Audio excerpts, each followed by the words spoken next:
Yo, yo, yo, Fanimals! What up, Fanimals? What up, sleuths? What up, true crimers? You already know. Run that shit. Woo!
What's up, Fanimals? What's up, true crime sleuths? What's up, people from all around the country, all around the world, all around the globe? Welcome back to another live stream here at Manamal Reacts. You already know. Run that mother effing shit.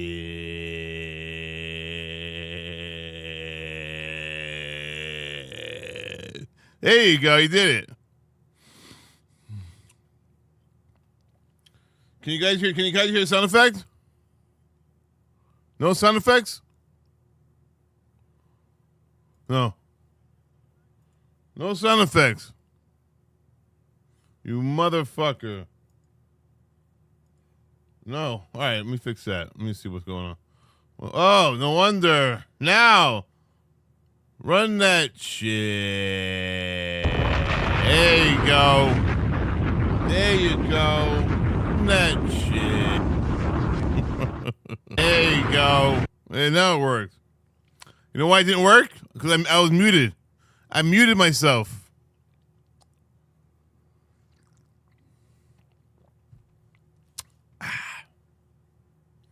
Give me the loot. When we pull up, give me the loot. Give me the loot. What's Cause I'm not gonna give it to me, give it to me, give it to me, give it to me. that sweet fuck yeah. How bam.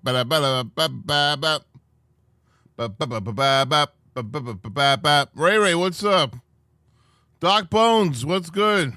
Sean B, hello. Oh man, what's up, gentlemen? Dr. Eve is in the house. Eve loves God. Hi, everyone. Hello, Rich, but he does not yet on, so I'll say hello to him later. Oh, you were saying hello to me when I wasn't here yet? Wow. Well, hello, Dr. Eve. I see your message now. You're funny, Dr. Eve. Brian knows best. What's up? 4 Chihuahuas. Hello, 4 Chihuahuas. How you doing? 4 Chihuahuas. 4 Chihuahuas. I forgot. You said you did have 4 Chihuahuas, right? You have 4 Chihuahuas in your house? 4 Chihuahuas? That's crazy. That's crazy. If that's true, I'll give you, man. I'll give it to you, man. I'll give it to you. It's tough. 4 dogs, no matter what size they are. It's tough. Hi, Dr. Eve. Are you back? Hi, back to you. Yep. Hi, back to you. All right. I want to go. Before we get into that trial we were watching yesterday, I want to look at this video about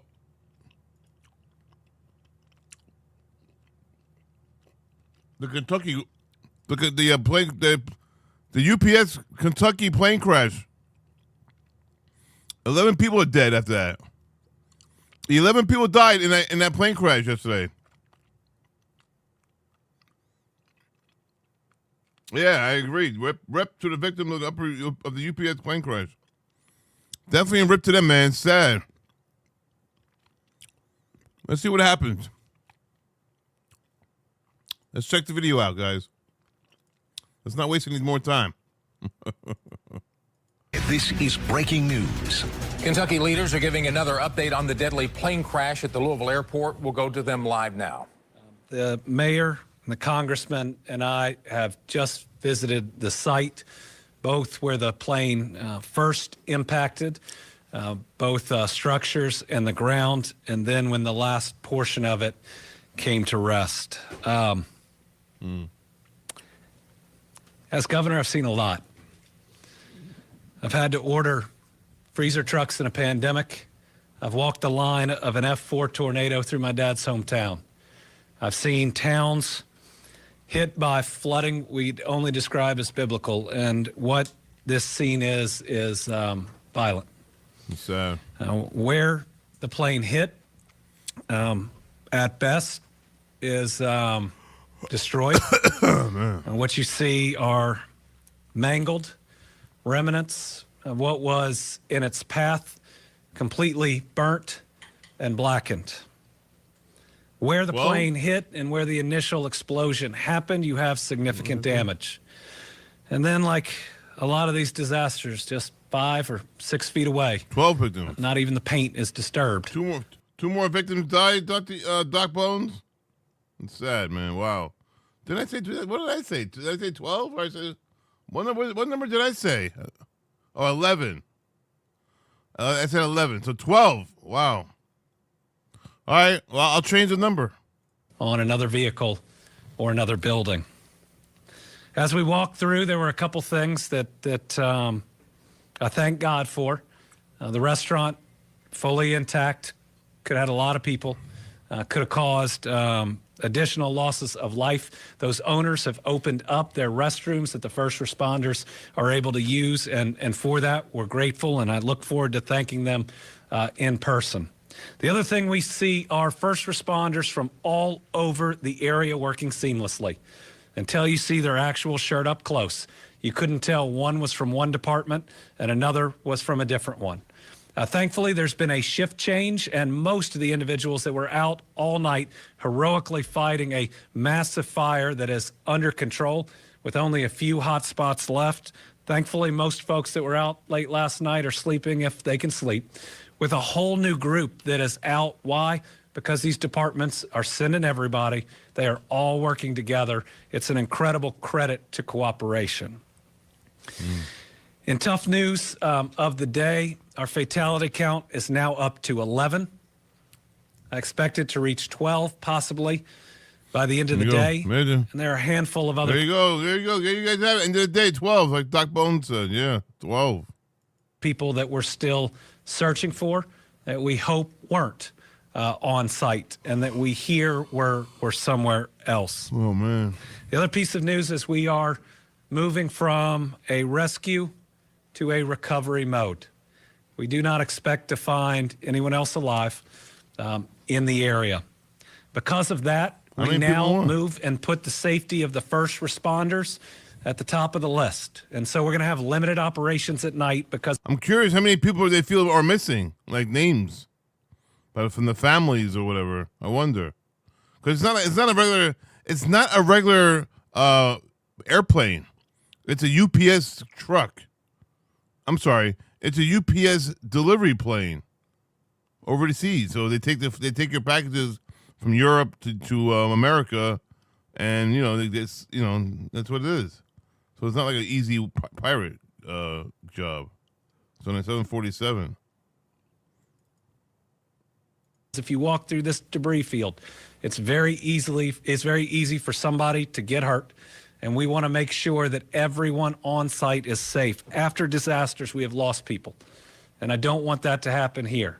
not from a heart attack through overexertion, not through somebody tripping and hurting themselves at night. So these individuals have sacrificed for us. They've shown such incredible bravery, and we're going to make sure that we put their safety first. FBI is joining us today with our special agent in charge.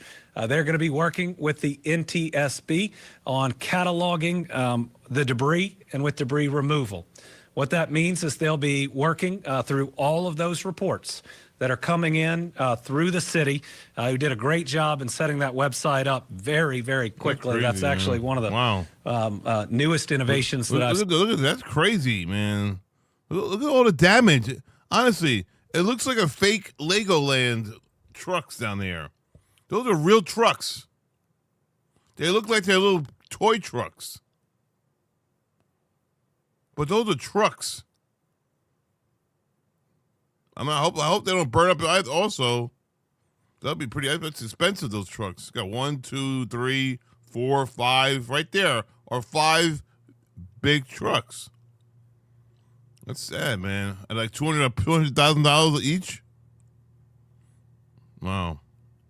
Seen in response to something like this. So, Mayor, thank you for doing that. But the FBI is going to provide their agents to go to those scenes. So, if you've reported debris removal and the FBI knocks on your door, that's the reason. I think that's just important for people to know. They are cooperating and helping in this investigation, and we are grateful for them, grateful for our special agent in charge. For the 11 that we know we've lost, we're really hurting for their families. We believe that we'll learn that there was one child in those 11, and a young child at that, which makes it all the harder. One child in 11 out of 12. So please, one child. Remember that the images of yesterday may fade in people's minds over time, but the trauma that these families that have lost somebody yesterday are going through is going to last for years. And so Louisville and Kentucky are loving communities. We take care of our people. We just got to make sure that we are as strong as we push through this one as we've been through every other one, and we do not forget those that have been impacted. With that, I'm going to turn it over to the mayor, and then we'll hear from the congressman. That's tough, man. It's tough. Thank you, Governor Beshear. Thank you for your leadership since the initial moments of this horrible tragedy, and for the cooperation and partnership between the state and local federal authorities. This is another example, as the governor just said, about how everyone is working so closely together. What we just saw at the crash site is devastating beyond words. The impact and intensity of the wreckage, of the charred wreckage, is unlike anything I've ever seen before, and certainly nothing that I ever want to see again. The vast size of the debris field where the plane crashed in flames is completely heartbreaking. And our thoughts and prayers are going to be with the victims' families for as long as it takes for them to begin the recovery process, which certainly is going to take a while. We know that they're struggling with profound loss right now, with lots of questions. And we are incredibly thankful for the first responders that were on the scene within minutes, and that, as you just heard, are still on the scene, working incredibly hard to identify victims, to provide information, to help begin the recovery process. So thanks to everybody. It's another reminder of how fragile life is, and how each of us should give an extra hug to people that we care about today, tonight, and every day, and every night. We learned also earlier today that a good friend of Governor Beshear, Congressman Garvey, and mine, is the owner of one of the businesses that has been devastated by this crash. I spoke to Sean just a little bit ago. Believes he's lost some employees, some customers that were at his location. It's just another reflection of the small town nature of this large city, Louisville, that we all live in. Crazy. And how closely we are connected. And that's why we ask that we hug one another, support one another, contribute to the Team Kentucky Emergency Relief Fund, do whatever you can to continue to help others, starting with the victims' families. That relief fund is Team KY Emergency Relief Fund.ky.gov.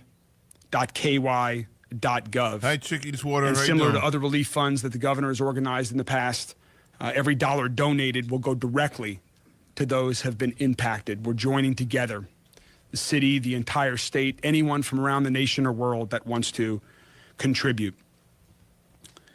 So the investigation, as mentioned, is underway. We will continue to provide information as it's available. We believe now that we're in the recovery phase, these updates will become a little less frequent. They might be via other means, but we will continue to provide information to the entire community as soon as it's available.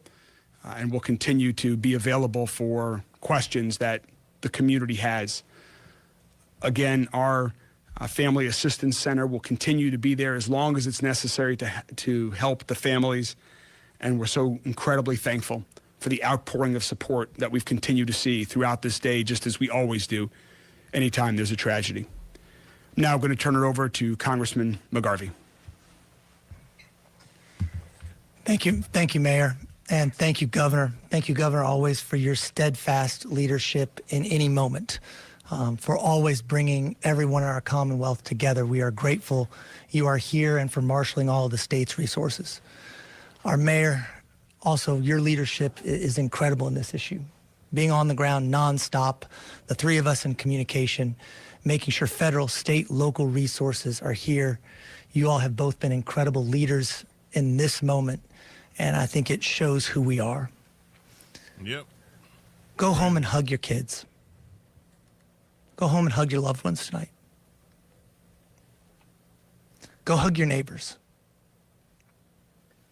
This hurts. Yesterday, it was a Tuesday at 5:15 in the afternoon. And it is going to change people's lives in this community forever. The skies over Louisville looked apocalyptic last night. People scared all over our community. Debris falling, ash falling, people sheltering in place. My family, one of those families. But what the three of us just went and witnessed at the site, it's like a scene out of a Terminator movie. Bum, bum, bum, bum, bum. It is burned and mangled wreckage beyond anything I've ever seen. Bum, bum, bum, bum, bum. The smells, the sights. These are things that are not going to escape us when we close our eyes tonight. Go hug your loved ones. Check on your neighbors. People are hurting right now. But it's in these moments of pain when I do, like the governor said, see signs of hope. The people at Stooges who were there last night checking on their restaurant, which somehow went unharmed, opening up the bathrooms for people today. The outpouring of food. This is when you know you're in the South. I think our first responders have enough food right now that they're going to be well fed for a long time. The emergency personnel, the first responders, the Oklahoma Fire Department, who ran head first into a blaze, the destruction of which we saw today. I can't imagine what it was like, but it was described as hotter than hell and raining down oil. They ran head first to protect, to do everything they could to save what they could. That's the spirit we're going at this with. That's why you see the federal, the state, the local level working together. I know that I've been on the phone with NTSB nonstop. The mayor and I were there to greet them as they got off the plane today. They are here. They have a dedicated team. The full resources of the federal government are being brought to bear on this. And we are working with everyone, the entire delegation, especially our senators, Mitch McConnell and Rand Paul, Congressman Brett Guthrie. I've spoken recently with Congressman Andy Barr, asking what he can do as well. The state, the local groups are assisting the NTSB. They're in control of the investigation now. I think it's important to talk about some of the things they want highlighted. They are going to do their best to get us answers. As much as we're hurting right now, we want those answers quickly. They want to make sure, though, that they're both thorough, that they're right, that they're showing respect for everyone involved. We will continue working with them and giving them everything they need. They are also asking people to contact the NTSB if you have debris that you believe is from an airplane in your yard. Contact them. You can email them at witness@ntsb.gov. Witness@ntsb.gov. As the governor said, as the special agent in charge of the Louisville office has mentioned, you could have FBI agents coming out to retrieve that evidence. Do not be alarmed. Just like our local and state agencies are working together, our federal agencies are working together. The FBI is working with the NTSB because just as the NTSB is they're experts in reconstructing these types of accidents, the FBI, they are experts in collecting evidence. That's what they are doing. We will continue to work together because there's so much work being done. And I want to call out some of the unseen work being done as well today. The site where this happened is unbelievable. But all around this place, people are working. Yes, it's our first responders. It's the people who are at the airport today. It's the pilots. It's the people at UPS. It's the people who are having to go back to work today and somehow carry on as if it's normal. Air aviation is a small community. As we all know, Louisville is a small community. If you don't know someone directly impacted by this, you know someone who does. And that's why it's important we lift each other up. We lift up the people who are doing the work on the ground. And I know you have the commitment from our incredible governor, our great mayor, myself, and all the agencies involved, that we will work together to get as many answers and get as much relief as we possibly can. Yeah, that's fine. One thing we mentioned, we forgot, is JCPS is back in school tomorrow. So, for our firefighters and first responders to render the area and general area safe, at least outside the crash area itself this quickly is pretty special, and everybody is going to benefit from it. We'll open it up to questions. The one thing that we will not do is speculate on the cause, even with videos that are out there. That's what the NTSB is here for, and I wouldn't describe what I'm willing to do as being patient, but I will be reasonable, understanding that they do need to gather that evidence, but there is a lot out there. And at least for me as governor, my expectation is this can't drag on for years. We're going to need to get some answers in a time frame to where if we need to take additional steps, we can do that. That's what's important to me. Yes. Governor Alex Capriello of News Nation. You mentioned a child being one of the deceased. Obviously, I know a lot of this is sensitive and protected information. Can you just give us any more context in what a child might have been doing in this sort of commercialized area of business? And then on top of that, if there is anything else you could tell us about the victims and maybe... So identities of the victims will be released by the coroner. I will tell you that the coroner was on the site removing bodies as we were there and as we were leaving. And so that process is moving right now. I will say that the condition may make it a little more difficult to identify some. That may take some testing. But I'm certainly going to convey, having all of us been through an incident where we lost a friend and it took a long time for us to hear that it's really important to get that news, especially to the families, that while they want to be 100% sure, being 98% sure is enough to start talking to these families and letting them process their grief. I think most of these families have been generally identified, have shown up looking for their loved ones. And then what this business is both people can come looking to purchase parts. They can also sell different materials there. So this is probably a family or part of a family that was here with the parent doing that part of either the buying or the selling. Any of the deceased, anyone that was already in the hospital or anything like that, or is this just... I do not believe any of the new numbers that we've announced today are in the hospital. I believe. Hey, Cakes Boo, what's up, Cakes Boo? How you doing? Marley, 13, how you doing? Nancy K, hello. Chick Eastwater, how are you doing? Anybody else come here? Hi, hello, everyone. How you guys doing today? I'm tired. I'm sleepy again. What are you going to do? Look at that fire. That's a huge-ass fire, man. Oh, my God. I still can't believe how big this crash was. Wow. Believe those two individuals are still in critical condition or are still in the hospital but have not passed away, at least to my knowledge. More people are in hospital in critical condition. So we don't have an exact number for you, but given the large area that's closed off right now, restricted for emergency vehicles, there are a significant number of businesses that are impacted.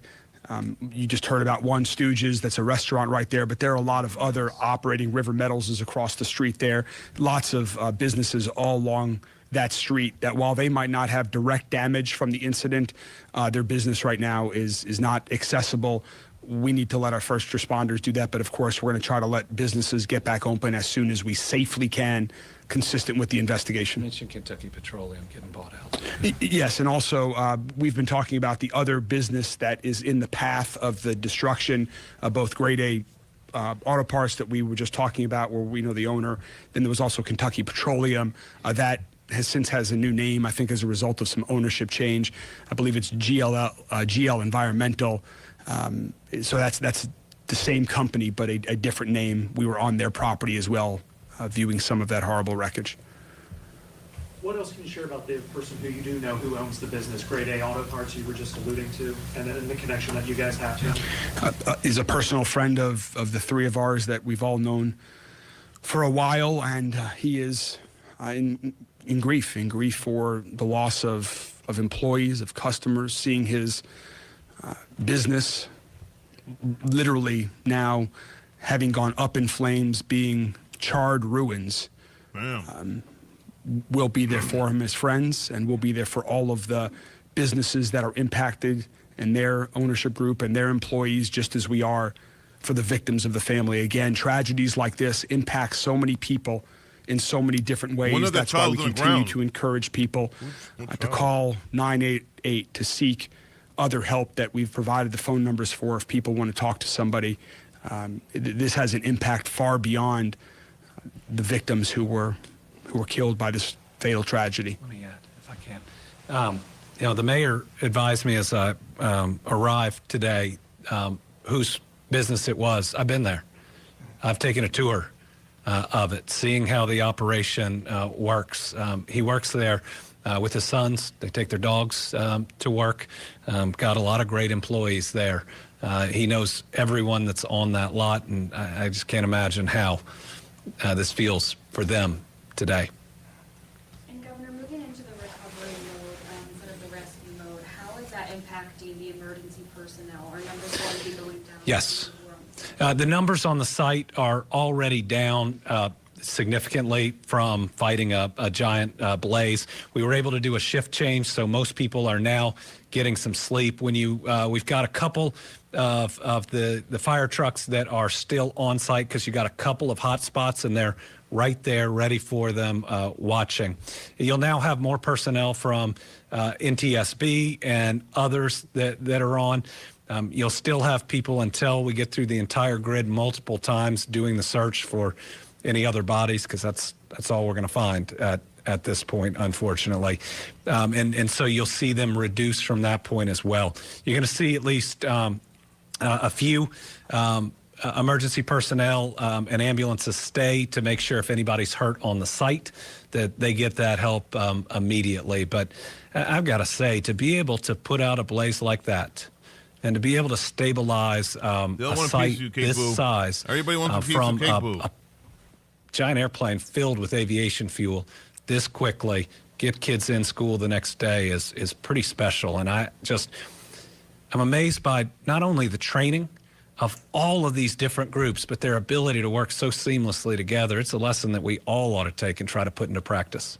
Governor, earlier in Kentucky, you talked about the 16 families that were still looking for loved ones and how that number might changed? Do you have an update for that? I don't. I'm hoping some of them have found their loved one.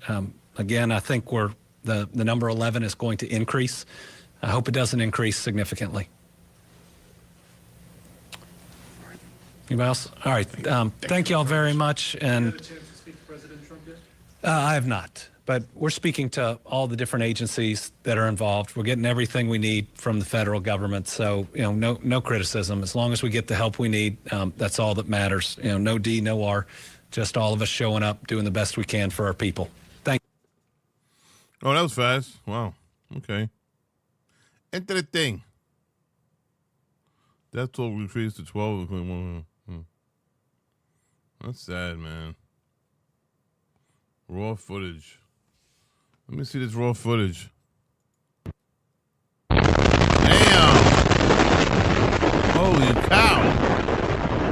What the hell? Wow! Are you seeing this? Holy shit, at that plane! Oh my God! That's incredible, man. Trump is mad so many voted Democrat yesterday.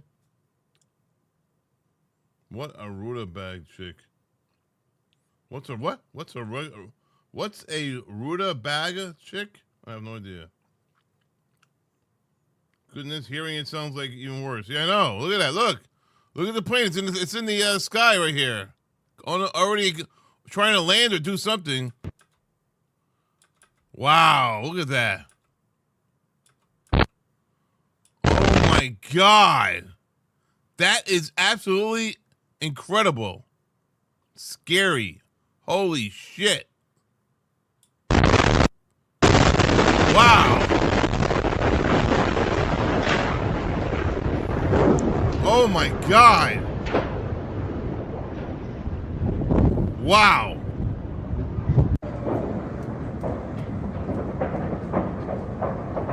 That's insane. Look at that. Ебать, все загорело. Oh my God. Ay, pinga. ¡Corre para atrás, papi! ¿Viste? Te lo estoy diciendo, Dios mío.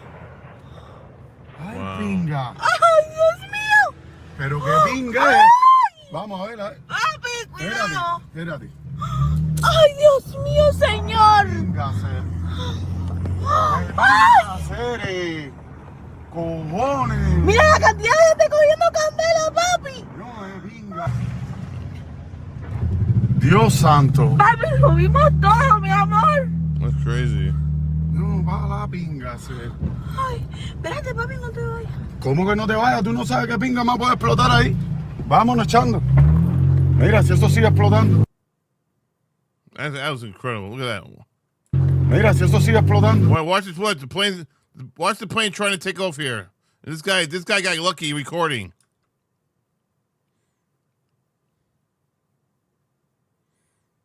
I think he was taking off, right? He's a bad photographer. I don't know how to. And Christ, he couldn't get it up. I don't think he was unable to get the plane off the ground. Wow. What in the hell happened at the airport? I'm in St. Matthews. Look at this. Holy shit.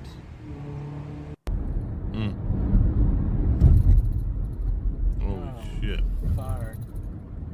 That is something. What's that? Ooh, what is on fire over here in Louisville? And it stinks out here too. What is that? It's your upper lip. Wow, look at that. Big ass black fire. Wow.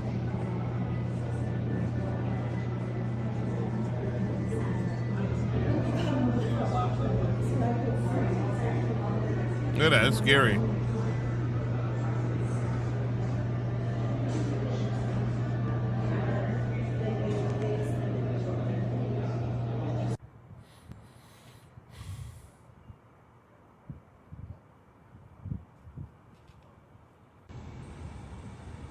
I hope it wasn't a sabotage either.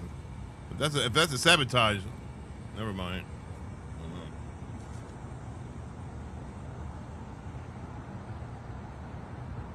We messed up. So this is where it happened, right here. I've tried to take off, and then crashed into that building, right? Was it crash into that building? Let me see. Did it crash into that building? I don't know. It looks like it did. Wow. It's hard to tell.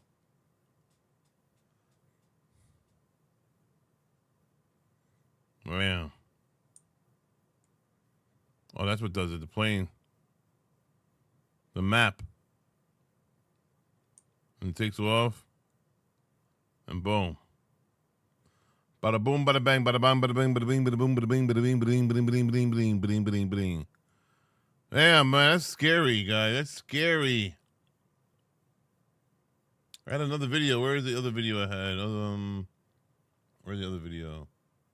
I've talked to two so far. We've got Kentucky Truck Parts and Auto Service, and then I also talked to Debbie so far. I've talked to two so far. We've got Kentucky Truck Parts and Auto Service, and then I also talked to Debbie, wow, that video the owner of Stooges. Now here's some of the video. You can see the flames rising high into the air. This was taken from the shop door at Kentucky Truck Parts. It gives you a real idea of how far the flames stretch after that flight hurtled through the air. Surveillance video also shows that plane. One person hopped the fence in that surveillance video and into the truck mechanic's lot as they ran away from the fire. Now the Kentucky Truck Parts co-owner Sabit Aliyev took video as he ran for his life. We ran out. I was thinking it's last moment, so maybe we recorded. 2-3 minutes later, when the oil tank started exploding and the oil started burning, it was more heat. We have like an older gentleman, 2 fences down, and he was living in an RV. I don't know what's the deal with him. Are you worried about it? Yeah, of course. He's a human being like me.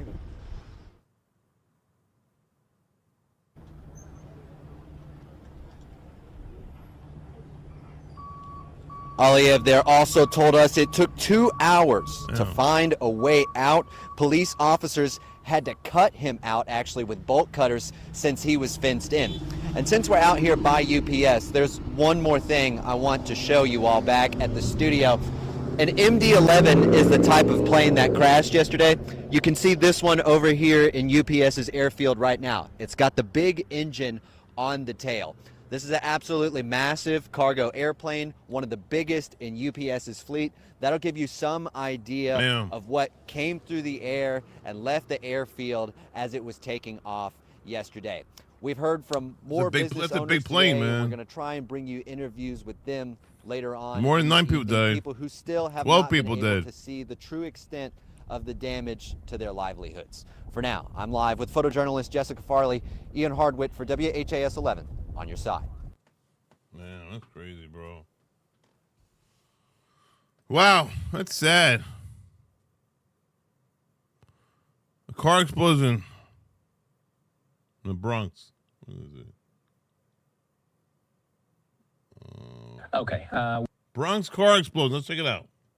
One of Fulio's killers just snitched. Apparently, after being left alone in the interrogation room, Davian Murphy didn't realize the camera was rolling and started reenacting the murder. He starts walking around the interview room and then... Hold on, I want to watch this video here with a Bronx car explosion, multiple firefighters injured. Cause unknown. Let's see what it's about. We are getting some word of some breaking news in New York City. The Post has this. They say 6 firefighters. We just heard a press briefing from the New York Police Department. They say they have now confirmed 7 firefighter injuries. So that's why the banner in the lower part of your screen says 7. Multiple firefighters being injured after an apparent explosion happening earlier this evening in New York City. Fox 5 News are coming online with their 10 p.m. news just moments ago. Let's play out the top of their newscast. They have some video from the scene. They talk to some witnesses. Let's listen into what they know, and then we'll listen into the latest press conference after we listen into some of their coverage. Breaking news tonight. 6 firefighters hurt in a car explosion. Wow. Welcome to the 10 o'clock news. I'm Natasha Verba. And I'm Steve Lacey. Let's get right out to Linda Schmidt live outside Jacoby Hospital, where an update on their condition is expected at any moment. Linda. That's right there, Steve and Natasha. Well, first of all, over my shoulders here, you Manny V, how you doing? Cat Randall, what's up, bro? Welcome back, guys and girls. can see the door going in, the sliding glass doors going into the hospital where the FDNY is going to be holding a press conference momentarily. But this is what I know so far. We'll be going in there to find out more information, but this is what I know so far. 6 firefighters were injured in this car fire explosion. I'm being told at this point they are going to be okay. But how it started was a garbage fire. This was in a neighborhood. Garbage fire spread to the car exploded. Well, we have video of that explosion, and you can hear the explosion. Take a listen. Wow. I mean, that Wow. is wild. You can hear people screaming as the car is exploding and the fire engines, the sirens coming in. This all happened about 7 o'clock tonight on Westchester Avenue at Wonder how that Intervale happened. Avenue and Kelly Street. That is in the Longwood section of the Bronx. Now, fire marshals are on the scene. They are investigating. And an FDNY hazmat unit was also brought in. And then take a look at this video right here. You can see one of the firefighters on a stretcher. Again, 6 of them were injured. And again, I am being told they are all expected to be okay. Now, witnesses to this, you could hear them screaming on that video there. They just could not believe what they were seeing. Well, when I came out, I heard a boom. I heard like a big flash. Tell it, bro. Tell it. I just seen all the smoke in the air right here, and then the fire. It just looked crazy. All the kids started shouting, look out the window, and then when we saw all the 2 cars, both the garbage was in flames, and then there was a big explosion, and then like all the trees caught fire and everything. And again, that news conference expected to start momentarily here at FDNY inside Jacoby Hospital. We're heading in there right now. We will bring you the very latest at 10:30. We will be live with you again at that time. Back inside to you. All right, Linda, thank you so much. Well, a wrinkle in holiday travel, the FAA announcing. So I wanted to listen into the beginning of their newscast. The world is going to hell. We're all going to die. The world is going crazy, guys. Hang on for your lives. Because they, as you saw, share some pretty stunning images coming from that explosion, a massive blast happening out there. They had 6 firefighters injured throughout their reporting. We later learned from the press conference, 7 injured. Thankfully, none of the injuries life-threatening. This was the press conference just wrapped up moments ago. Let's play this out. Good evening. I'm John Esposito. I'm the Chief of Department, ESPOSITO. We all set? Good. All right. So shortly after 7 o'clock tonight in the Bronx, we were receiving phone calls for a fire at various intersections at Fox and Westchester, Fox and 165. The eventual address was 955 Westchester Avenue. Our units arrived to a fire in some outside rubbish and some cars. Shortly after we arrived and started to operate, there was some sort of explosion on the scene. Injured 7 firefighters, 5 of them with burns to the hands and the face. 3 of them are being admitted. The burns are considered serious but not life-threatening. The members, our firefighters, are awake, alert, and speaking, but they have some serious burns, and we'll be obviously praying for them. Quick action by our emergency medical service. They were transported here to Jacoby, and great work by our Jacoby Hospital emergency folks and in the trauma and burn center, praying and hoping that our firefighters are going to be okay. So I'll pass it to Dr. Tepperman from Jacoby. Sorry. Thank you, Chief Esposito. The firefighters we expect will all recover.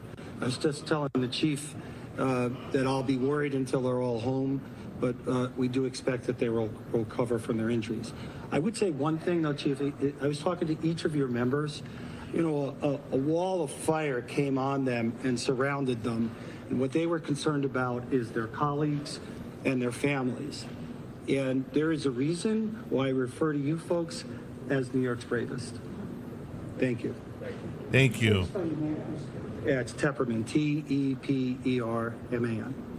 Sheldon. Anyone have questions? I just got your response line. We're just going live outside. Can you give us a breakdown of what exactly happened here? So we arrived at a fire in front of 955 Westchester Avenue. There was a lot of garbage and debris on the sidewalk.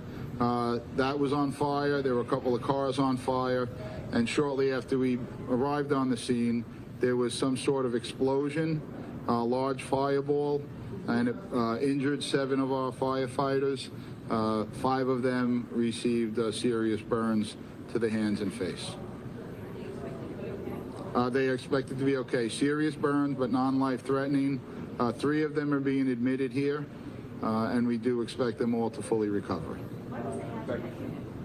That's part of the investigation. We're not sure what caused the explosion, so our hazmat company, our Bureau of Fire Investigation, and our Bureau of Fire Prevention are all on the scene investigating the cause. I'm falling asleep, guys. Sorry. Well, I go to bed early. I'm tired. We're not sure. The Bureau of Fire Investigation is on the scene now conducting their investigation. What's the wind factor with reactive fire today? The wind? The wind was it? I don't believe wind was a factor, but that'll all be part of the investigation. You know, and again, it's just a constant reminder of the dangers that our firefighters face in New York City every day.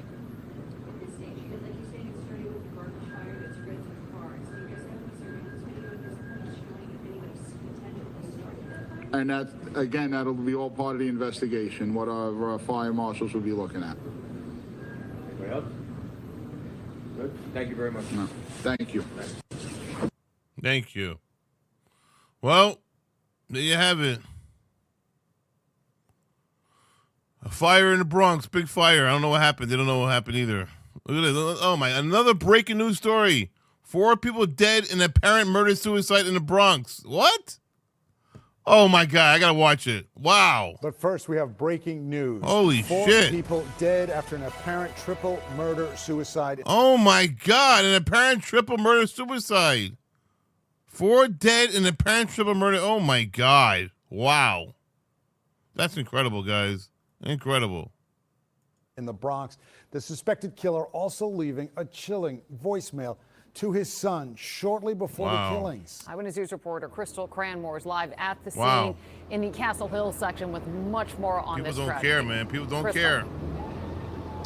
Good afternoon, Liz and David. Well, people are definitely heartbroken this afternoon. From what we're gathering, the 44-year-old man suspected of killing his 75-year-old mother, his daughter, and his daughter's boyfriend had apparently left cryptic messages, as you mentioned, to his son and to other people in the moments leading up to this very sad discovery this morning. But police are still inside the Castle Hill houses here in the Castle Hill section of the Bronx as loved ones are toward the back of the building, just remembering the victims that were lost. Police responded to the Castle Hill houses on Lacombe Avenue in the Castle Hill section around 9:45 this morning. They were called out to do a wellness check after the suspect called his 20-year-old son in North Carolina early this morning and left a message saying, quote, "Check on your family." Police say inside the apartment, they found the suspect's 75-year-old mother, his 26-year-old daughter, and her boyfriend, also believed to be in his 20s. All were pronounced dead at the scene from apparent gunshot wounds. The suspect is believed to have suffered a self-inflicted gunshot wound as well. Now, neighbors say the 75-year-old woman was well-liked in the community. She's a nice lady. I was a party animal in here before I got old and sick. Every day, all came to my parties. We hang out on a daily basis in the summer over there on the bench. Nice lady, big heart. She was very wonderful. Nice lady, big heart. She was very wonderful person. When I heard the news, I was in shock. I started crying. Now, police are investigating this as a triple murder-suicide. They were able, according to investigators, recover a gun inside the home. Coming up at 5, we'll hear from a loved one, a relative actually, who, again, there's just so many questions that are left unanswered. At last check, they were still trying to get into that 5th floor apartment just to get answers themselves. But coming up at 5, we'll hear more from them. That is the very latest in the Castle Hill section of the Bronx. Crystal Cranmore, Channel 7 Eyewitness News. Wow. Well, what are you going to do? That's crazy, man.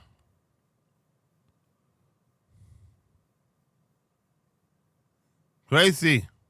Crazy. Wow. What they didn't see.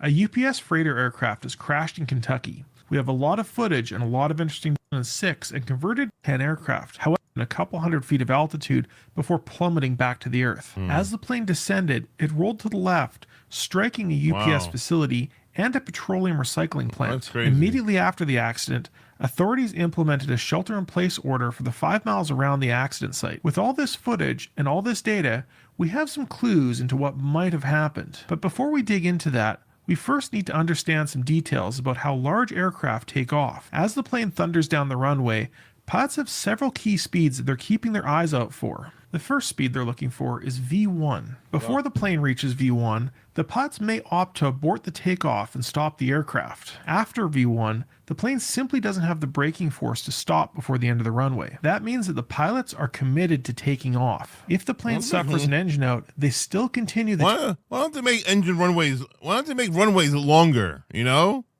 They really need to make... They really need to make runways as long as possible, man, because, you know... It's not worth keeping it short. You got to make it longer, just in case something bad is going to happen. Come on, man. Takeoff. Planes like the MD-11 are able to take off and climb with a single engine out. Once the plane reaches VR, or their rotation speed, the pilots pull back and fly away from the ground. Now back to the footage. The first interesting footage comes from a baggage truck showing the plane struggling to climb. But while you're looking at the Fireball, I'm looking at the other engine. The MD-11 is a tri-jet, meaning it has an engine on each wing and a third engine up on the tail. You can clearly see that the left-hand engine is on fire, but if you look very closely, you can see that tail-mounted engine having a compressor stall. With one failed engine, the plane would have climbed away, although it may have struggled. But with 2 failed engines, the plane was doomed. But that still begs the question, what happened to those engines? The answer to that might just be lying beside the runway. Since the accident, several photos of debris lying next to the runway have come out. One of those photos even includes the engine core itself. In the footage, that means the engine likely isn't on fire, but the engine has already fallen off the aircraft. The Fireball is probably being fed directly from the fuel tanks themselves. With the left engine failed, it could have kicked up debris into the tail-mounted engine, causing it to fail as well. But engines don't just fall off of airplanes, do they? Remember that the MD-11 was developed from the DC-10. In 1979, American Airlines Flight 191 crashed after having an engine fall off the airframe. That airplane was the DC-10. But that's really where the similarities end. Flight 191 was able to get airborne, but due to hydraulic failure on the left-hand wing, the slats retracted asymmetrically, causing the plane to roll to the left. Ultimately, the slats were redesigned to lock, so in the case of a hydraulic failure, they would no longer retract. But in both of these cases, the left-hand engine fell off. In Flight 191, they determined the cause was a structural failure in the engine pylon. Several months before the accident, they found that improper maintenance was being carried out on the engine and its pylon. Ultimately, that weakened the pylon and the engine eventually fell off. If we look at the flight history of the UPS plane, we can see a gap between September 3rd and October 18th of this year. During that time, the plane was in San Antonio, Texas. The nearest ADS-B location was at a maintenance facility that UPS uses to overhaul their aircraft and their engines. A few weeks and many flights have gone by since it left that facility, and a lot can happen in such a short period of time. But the other big question is whether or not the plane hit something on the runway. Unfortunately, runway incursions happen all the time. We've even covered some here on the channel. It's possible that the plane hit something after V1, causing the engine to rip off. The plane's manufacturer, McDonnell Douglas, merged with Boeing in 1997, making the by since it left that facility, and a lot can happen in such a short period of time. But the other big question is whether or not the plane hit something on the runway. Unfortunately, runway incursions happen all the time. We've even covered some here on the channel. It's possible that the plane hit something after V1 since it left that facility, and a lot can happen in such a short period of time. But the other big question is whether or not the plane hit something on the runway. Unfortunately, runway incursions happen all the time. We've even covered some here on the channel. It's possible that the plane hit something after V1, causing the engine to rip off. The plane's manufacturer, McDonnell Douglas, merged with Boeing in 1997, making this technically a Boeing aircraft.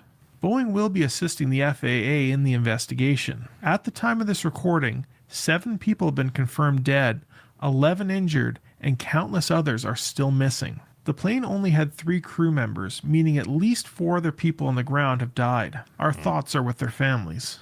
Tower Air 30 looking. We need to get near the scene there. A Boeing aircraft. The plane only had 3 crew members, meaning at least 4 other people on the ground have died. Our thoughts are with their families.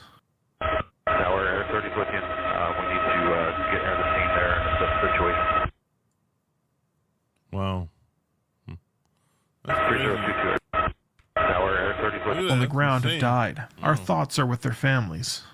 Tower Air 30 looking. We need to get near the scene there and assess the situation. Look at that fire. It's amazing how big that fireball is. Holy shit. 3022 Air 30.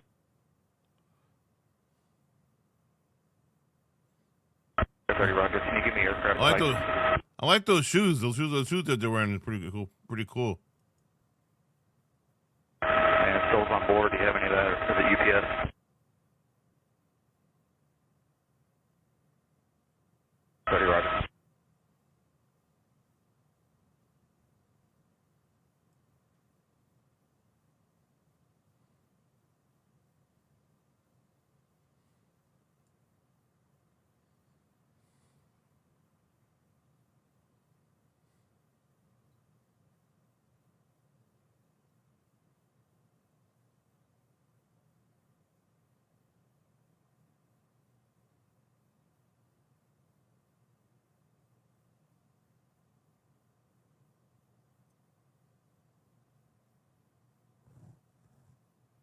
Oh.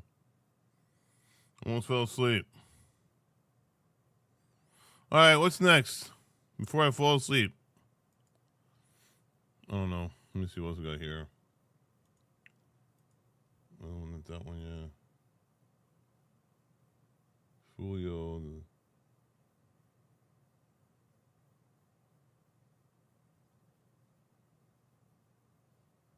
Hey, guys. Thanks so much. Oh.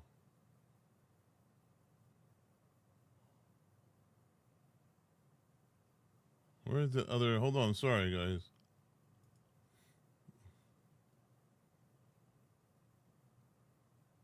Is this it? More video. This is one. Nearly 2 months after a badly decomposed body of a teenage girl was found in a Tesla belonging to viral artist David, whose real name is David Anthony Burke. The 20-year-old has been quiet since workers at a tow yard realized a horrific smell was coming from the trunk. And while investigators are remaining tight-lipped about 14-year-old Celeste Rivas Hernandez's death, a private investigator has uncovered many interesting pieces of information, including pill bottles found at a home where the singer had been living that add even more layers to this mystery. I'm Anjanette Levy, and this is Crime Fix.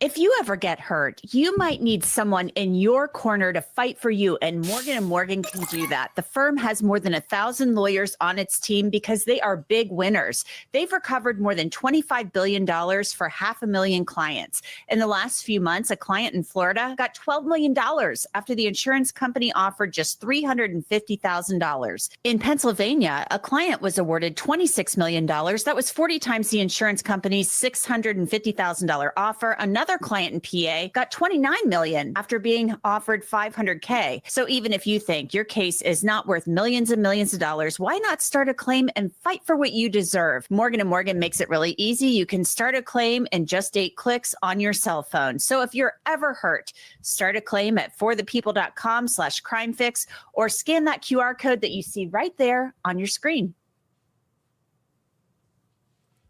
You know, people all around the world are following the David case out of Los Angeles. Back in September, the Texas native had been living in a luxury rental home in the swanky neighborhood of Hollywood Hills, getting ready to go on an international tour. But everything came crashing down back on September 8th. That's when workers at Hollywood Tow Yard realized that a horrific, disgusting smell was coming from a Tesla that had been impounded days earlier. The Tesla had been cited for staying parked in the same spot for too long and was eventually considered abandoned and towed away. Authorities would later discover that the Tesla was registered to David Anthony Burke. That, of course, is David. And I want to be clear, Los Angeles police have not named David as a suspect, at least not publicly. In fact, no one has been identified as a possible perpetrator.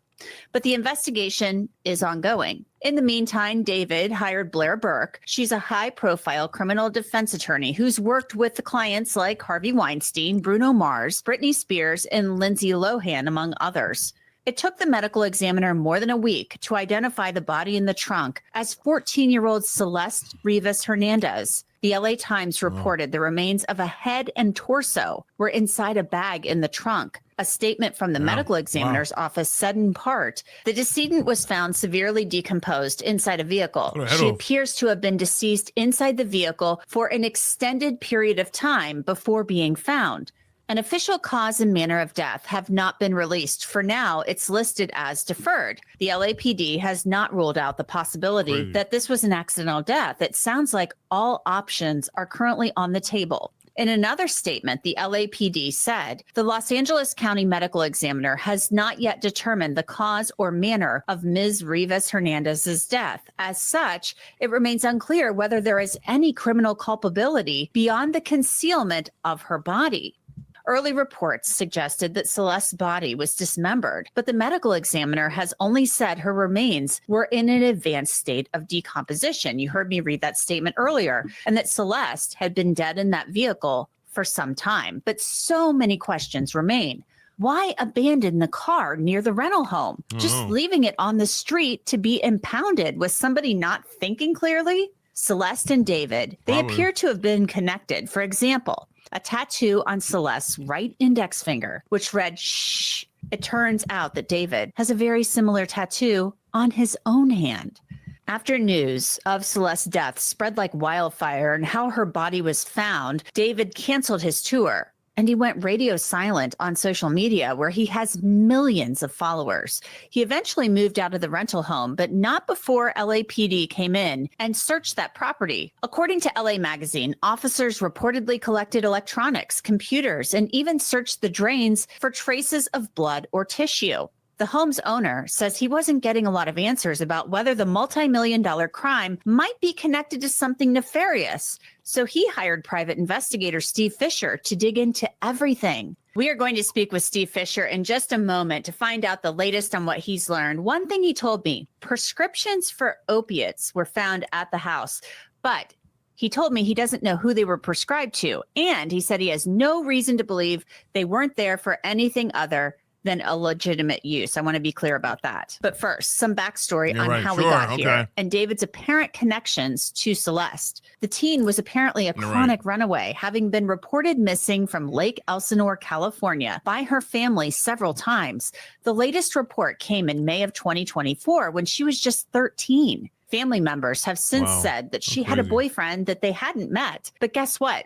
His name was David. Despite the age difference, Celeste and David seemed to spend a lot of time together. She made appearances on David's social media and his Twitch streams. Others who spent time with the singer say they knew about Celeste, but didn't know she was so young. They apparently believed she was around 19 years old. 19, 13, 14, big difference. Earlier this month, a TMZ reporter asked LA County District Attorney Nathan Hochman about the case and its status. Hochman said it is currently under Yo, thank you very much for your donation, bro.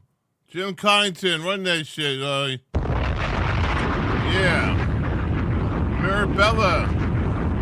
Marabella, you received a gift from Jim Connington, a gifted membership for 1 month. Congratulations. Welcome to the live stream. Run that shit. Thank you, Jim. Appreciate that very much, man. Investigation. We don't discuss suspects or the points in a continuing investigation. When and if that case is presented to the DA's office and we make a decision on it, I'll make sure you are one of the first to know. A case has not been presented to our office for filing consideration. So to discuss the very latest in this case, I want to bring in Steve Fisher. He is a private investigator who works on missing persons cases, and he's involved in this case. He was actually hired to work this case. Thank you, Sean B. By the person who owns the house where David was living. It's near the area where the Tesla was found with poor Celeste's body in that front trunk. So, Steve, I saw your tweet over the weekend. Very interesting to me. What is the very latest? Because it sounds like you have some suspicions that maybe despite Celeste being reported missing at certain times by her family, potentially maybe they knew where she was or they weren't informing the police at all times that, hey, she was at the house, they would see her at times, etc. So fill me in.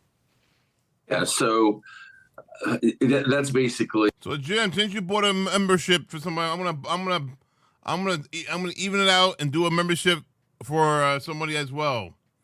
So maybe you guys, when you give the membership, if I can afford it, I'll give one too. Don't do too many though. Let's give away a membership, guys. Let's go. Who's gonna get the membership? Let's see. Hold on. Let me get in here. Let me get in. Gotta go to my account, my channel. All right, live. Go to my account. All right, here we go. Thank you very much for that membership. Now Manamal Reacts gifting a membership because of Jim Connington gifted a membership. Let's go, baby. Membership gifting. $4.99. You already know. Where's my pillow? Donation. I keep thinking about you and I can't get you out of my. Don't. That's not it. Where's the donation thing? Boring. Boring.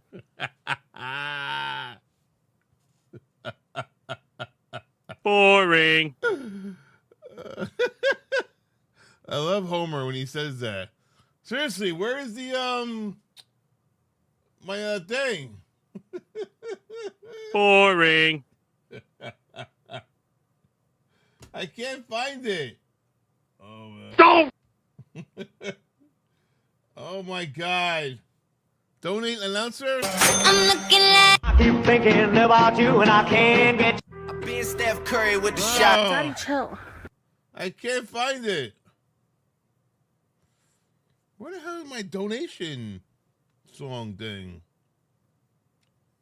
I can't find it. I can't find it. Mother effer.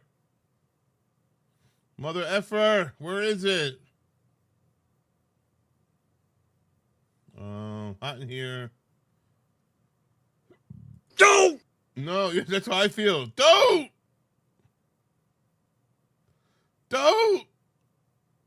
I can't find it. Oh my God. I cannot find that thing, guys. Wow. Don't. Yeah. Exactly. Doubt. What is it called? Oh my God. I can't believe this. I can't believe this, man. Plus, not put. What?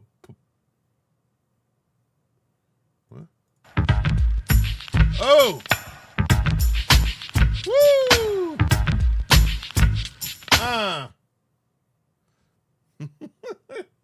Is this it? No, it's not it.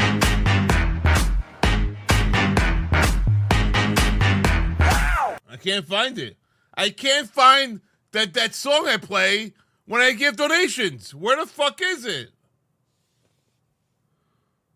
Holy shit. I can't believe it.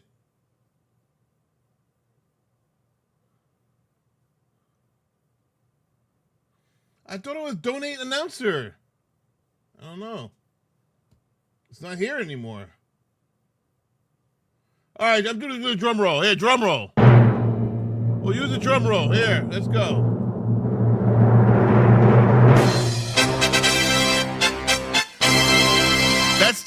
That's the one I usually use. The drum roll.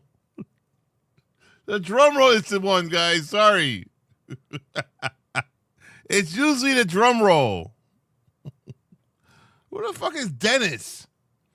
Dennis received a gift membership by Manamal Reacts. Dennis? Dennis, are you here, Dennis, in the room? Where are you at, Dennis? Dennis, where are you? Congratulations, Dennis. Welcome to the Real Life True Crime Enthusiast Soothing family. I apologize. Sorry, guys. If you didn't win, maybe you'll win next time. Let's go, baby. Run that shit. Congratulations, bro. Let's go. Right foot up, left foot slide. Left foot up, right foot slide. Basically, I'm saying either way, we about to slide. Hey, can't let this one slide. Two-C slide, then I hit it double time. Then I get it. Yeah. All right, let's go back to work.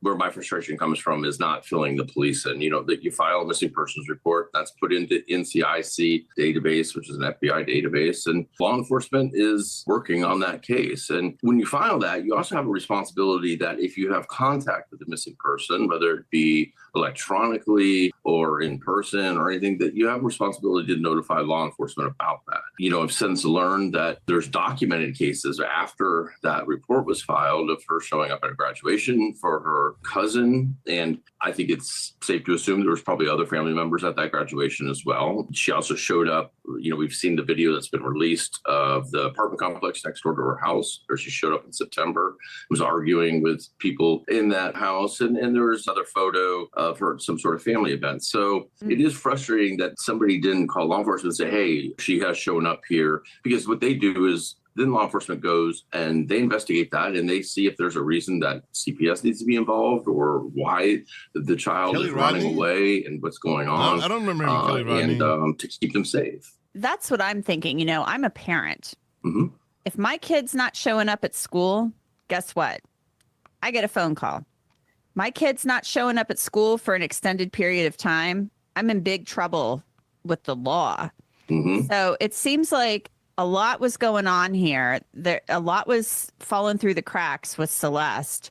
And is there any suspicion that the family potentially knew that she was hanging out with David? Well, so I've had no communication with the family, just to be upfront. Okay. But you know, it was reported right at the beginning that one of the ways that an ID was done, or they thought that Celeste was the person that shrunk, is because another outlet had a conversation with the mother, and she said that she knew of a boyfriend named David. And there's also been images that have come forward on Reddit that show David in Lake Elsinore doing some sort of transaction with a kid. And then we have the teacher, somebody recording the teacher speaking about this, that Celeste was in his class and she had run away, and then she was picked up in the Hollywood Hills and brought back, then ran away again. I think that there's a strong possibility they knew. And it's important to realize that she's in, I think, 7th grade, maybe 8th. But I mean, this is a very young child. And you can't just let them drop out of school at 7th grade, you know, to go live in the Hollywood Hills. No, you can't. Yeah. No, she's a child. Yeah. She's a child. You know, you were hired, obviously, as I mentioned earlier, to investigate by the owner of the home where David was living. So are there any new details that you've been able to glean from your investigation as to what may have been going on in this home? Yeah, so, you know, one thing I want to be clear about is, you know, I do have a scope on my you know, investigation. In other words, I'm not going outside of things that originated at the house. Yo, Dennis. Oh, shit. You actually came to my channel? You're actually a real person, Dennis? Holy shit. Wow. Thank you very much for being a member, Dennis. I bought you a membership. You were picked by YouTube for a free membership for 1 month. So thank you very much for being here and showing up. How'd you know to come here now? Did you just get a notification that you got a free membership or what?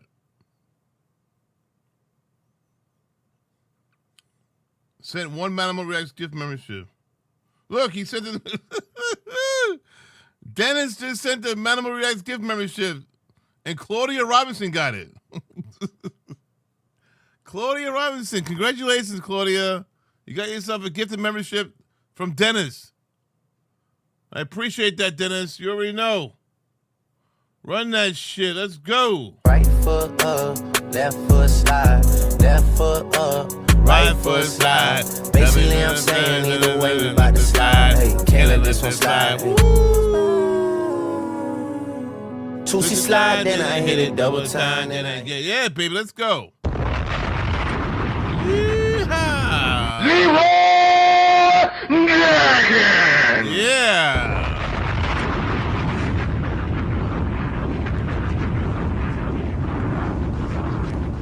Thank you very much, Dennis. I appreciate that. Oh, boy. Jim Kyneton gave another gift. Another gifted membership, Jim. Thank you very much. Who got it? Chelsea Ritchie.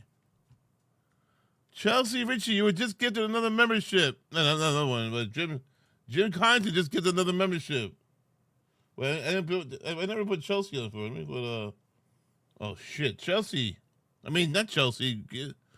Dennis, thank you very much, Dennis, for your gifted membership, bro. I really mean it, seriously. And Jim Kyneton, thank you for your gifted membership as well. This happened. And who got it? Chelsea Ritchie got your gifted membership. Chelsea Ritchie, congratulations, Chelsea Ritchie. You got yourself a membership. Thank you, guys. Thank you. Thank you. I appreciate that. Bap.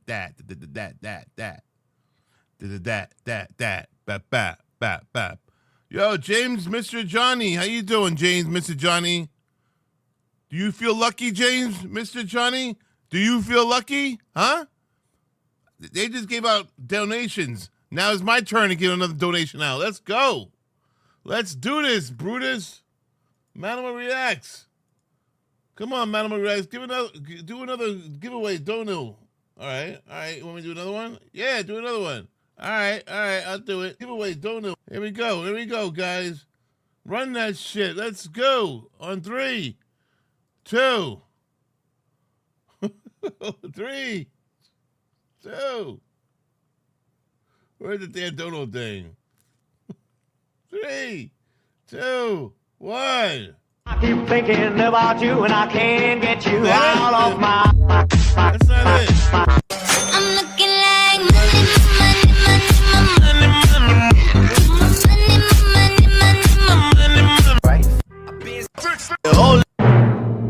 Oh, the drum roll. I keep thinking about you and I can't. The big drum roll. Here we go, guys.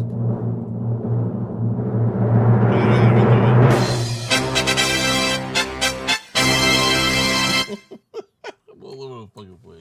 Hold on, I can't find the window. Hold on. All right, here it is. Right here. Membership gifting, $5. All right, here we go. Run that shit. Let's go. I keep thinking right foot. I keep thinking about you and I can't get you out of my. There it is. I found it again. Let's go. Woo! Who got it? Trina Cirque? Who the hell is Trina Cirque? Trina Cirque got a membership, received a gift membership by Manamal Reacts. Trina Cirque. Congratulations, Trina. You just got gifted membership by me. You already know. Run that shit. It's a great job. Great job. Great job. Let's go. Right foot up. Been Steph Curry with the shot. Been cooking with the sauce. Chef Curry with the pot, boy. 360 with the wrist, boy. Woo! Let's go, baby. Trina, run that shit. So fresh and so clean. Yeah, baby. You already know. Let's go. Run that shit. She's not here. She may show up. She may show up, Cakes Boo. You know why? Because the other guy showed up. What's his name? Dennis showed up, guys. Well, maybe she'll show up too. I don't know. But thank you very much, Dennis. Thank you very much, Cat Randall. Not Cat Randall, sorry. Thank you very much, Jim Collington. Thank you very much. Thank you. Congratulations. New membership. We got what? 1, 2, 3, 4, 5 memberships, guys. 5 memberships today. That's $25. That's $25. 5 memberships at $5 a piece. Or things that happened with the cars that were normally parked at the house. So I'm not going out and trying to solve this case. I'm not working side by side with the LAPD or stepping on their investigation. It's all contained to the owner wants to know what happened or didn't happen at his house because he had no idea that David was even living there because he wasn't on the lease, and much less Celeste. So in that investigation, I'll tell you there was a lot of things that were left behind, even though after the search warrant, David, I guess through his management, did send movers to come move stuff out, but they left a lot of stuff behind. And then they gave over possession of the house. So, we went through those things and there was a lot of evidence that shows who had been there a lot. And then, how you doing, Porosity? Welcome back. And we also collected some surveillance from neighboring houses that showed vehicles coming and going and vehicles that were parked there for extended periods of time. And we've been able to, in talking with neighbors, what they saw. And also that community has their own private armed security. Interesting. I know you've been talking to my buddy Jesse Weber about this a lot on Sidebar. Yeah. And you've been working this case, and I know you're not trying to say anything that you've learned that has been shocking or surprising to you in this case. Well, so first of all, LAPD is not sharing any information with that. I'm not getting anything more than the public's getting. Right. They take information from us, but they don't comment on it, and that's typical. But, I think that they're single. I believe their only press release that they came out with, I think was somewhat telling. When they said, the only criminal culpability in this case, there may be nothing beyond concealment of a body. And I think that's kind of setting people up to kind of get people to calm down a little bit and say, listen, this might be something like an overdose. Or God forbid she took her own life or something, and they made a really poor decision because most likely because they didn't want to expose the relationship, and they made a horrible decision in concealing her body. That's not homicide, although if it's an overdose, there are some factors. Dr. Eve, who always makes something out of nothing? He always makes something out of nothing. Who does that, Dr. Eve? I'm curious. That if they can prove who supplied those, then that could come in. But I don't know. That was the Upchurch guy? That statement to me very much felt like it was, listen, lower your expectations. But hopefully I'm wrong. Hopefully there's more going on. I took it as it could be lower your expectations. It also could have been like everybody calm down and maybe calm down other people so that they cooperate as well. That could be too. And, I would think...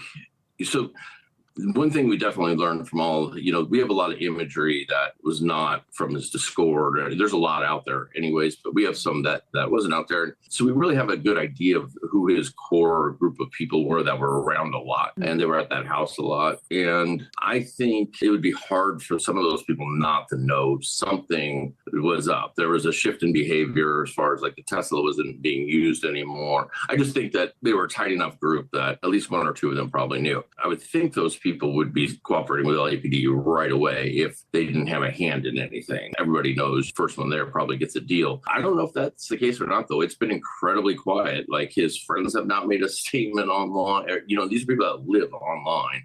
Right. He hasn't made any statements online, so I don't know if he's provided them counsel as well, possibly. And everybody's just doing a very good job of being quiet or what's going on. I would think there'd be some cooperation there, but I also think that that's probably ended once Blair Burke gets involved. You got to think that, you know, if they're questioning their Mirandizing them, and I got to think that they're probably Cakes Boo, the PI agent. Go get him, Boo.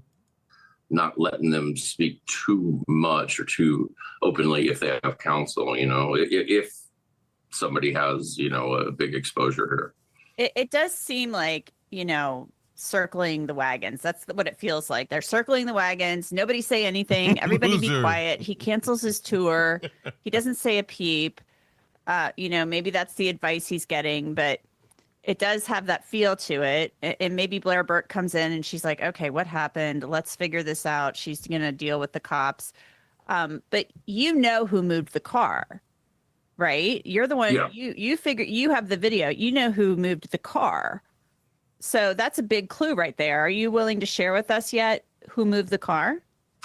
Can't share who it was. And the thing about that is, though, why can't you share it? Why not? 5% feel she was in that front trunk of the Tesla when it was moved. I can't prove that because there's no video that I have. Well, you can't prove it. You might have. You can't prove it. Being put in the vehicle. I can't even put her at the house. So I can't share. I don't want to share who that is because I do think that would really step on LAPD's toes. And that's not the intention here. It's not to put the... Well, apparently this guy has a video. This guy talking, investigator, I guess he acquired a video of the car being moved. So, was the body in the trunk at the time? Nobody, you don't really know.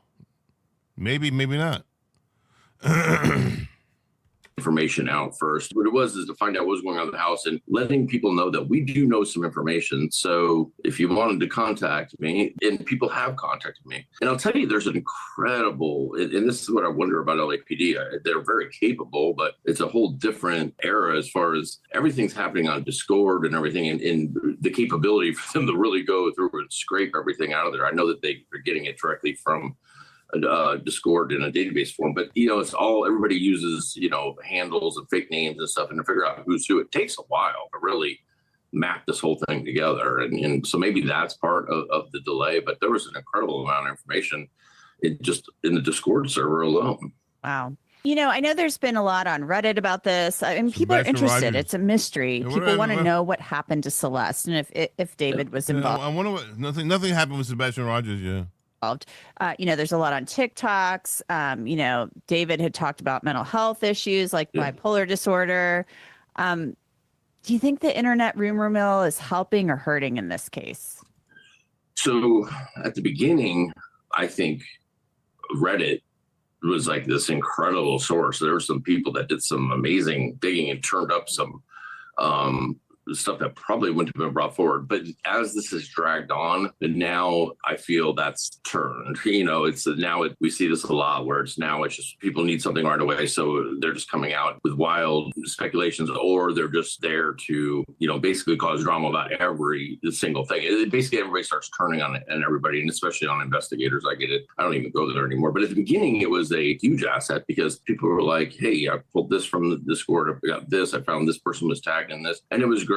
But now I think it didn't hit this threshold where it was like there wasn't really any new information. So it was like, let's just turn it ugly, and then it starts doing damage, and that's where it, you know, for investigators, that's where it loses its, you know, the benefit, and it maintains that, you know, kind of that bad name, you know. So, but at the beginning, I think it was helpful, not so much anymore. Right.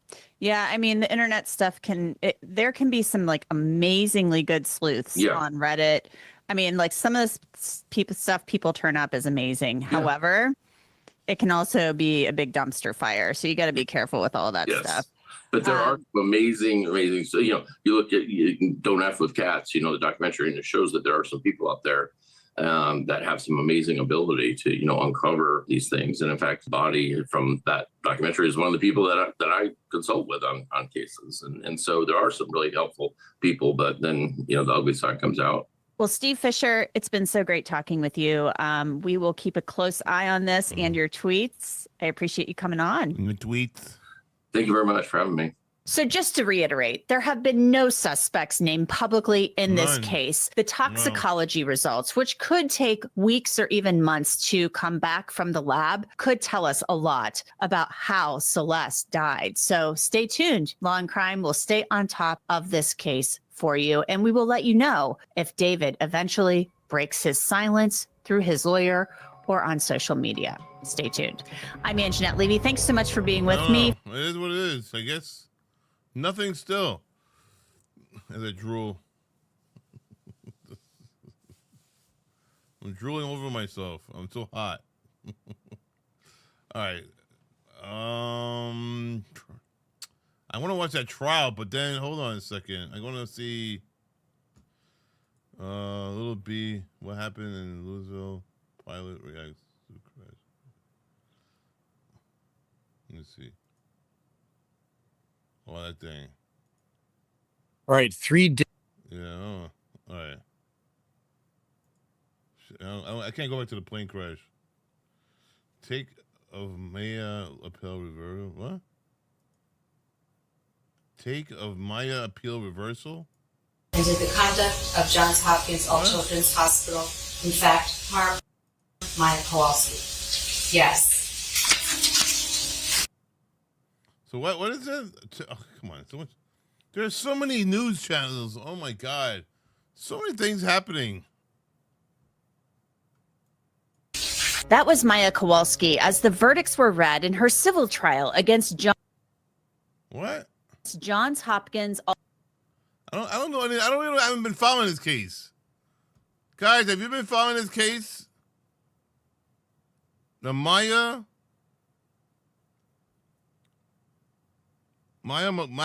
Kowalski's story made headlines around the world when Netflix series Take Care of Maya told her story about suffering from chronic pain and subsequent. What? Let me see something. And did the conduct of Johns Hopkins All Children's Hospital, in fact, harm Maya Kowalski? Yes. Wait, what? And did the conduct of Johns Hopkins All Children's Hospital, in fact, harm Maya Kowalski? Yes. That was Maya Kowalski as the verdicts were read in her civil trial against Johns Hopkins All Children's Hospital in late 2023. A jury awarded her more than $200 million, but an appeals court has put the brakes on that award and ordered a new trial. I take a look at the opinion and what could come next. I'm Anjanette Levy, and this is Crime Fix. What do you say? You might as well say, ha ha, I know something you don't know. He was a slim ball on the Kylie Rodney case, in my opinion. Blah, blah, blah. So many words that mean absolutely nothing. You walk away empty-handed. What? All right, I don't know. I can't watch this now either. This is kind of boring.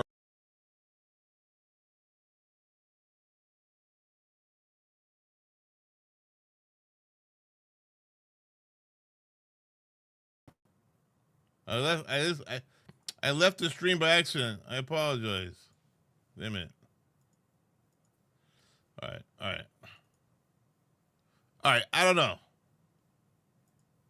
I gotta look for the other thing on the show. Here, hold on. I can't. I checked my emails. I'll do that later. Thank you, Brian and Little B, for your emails. Let's see here.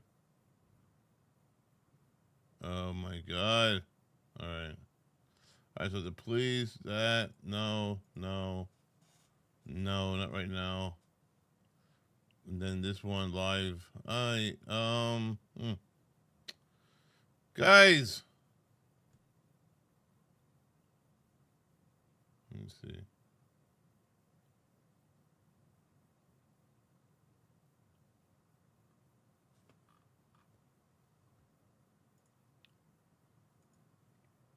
I don't know. Boyfriend beheading murder trial? Oh my God.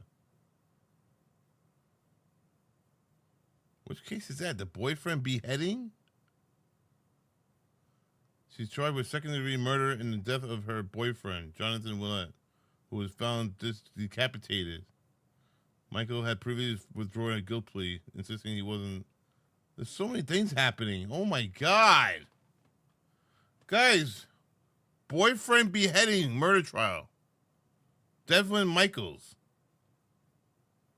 I didn't hear about that case. Hold on, I don't know what to watch. I don't know what to watch. Shit.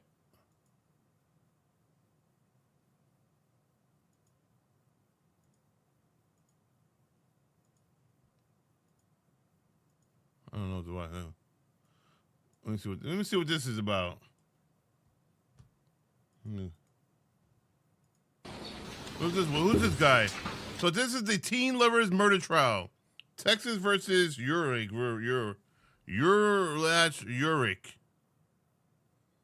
We already started this trial, guys. This is the teen couple. Urlac and Uric, 18, and Tara King, 17, are on trial for capital murder in the death of Tara's grandmother. Remember that? We were doing that. That's the case we were doing.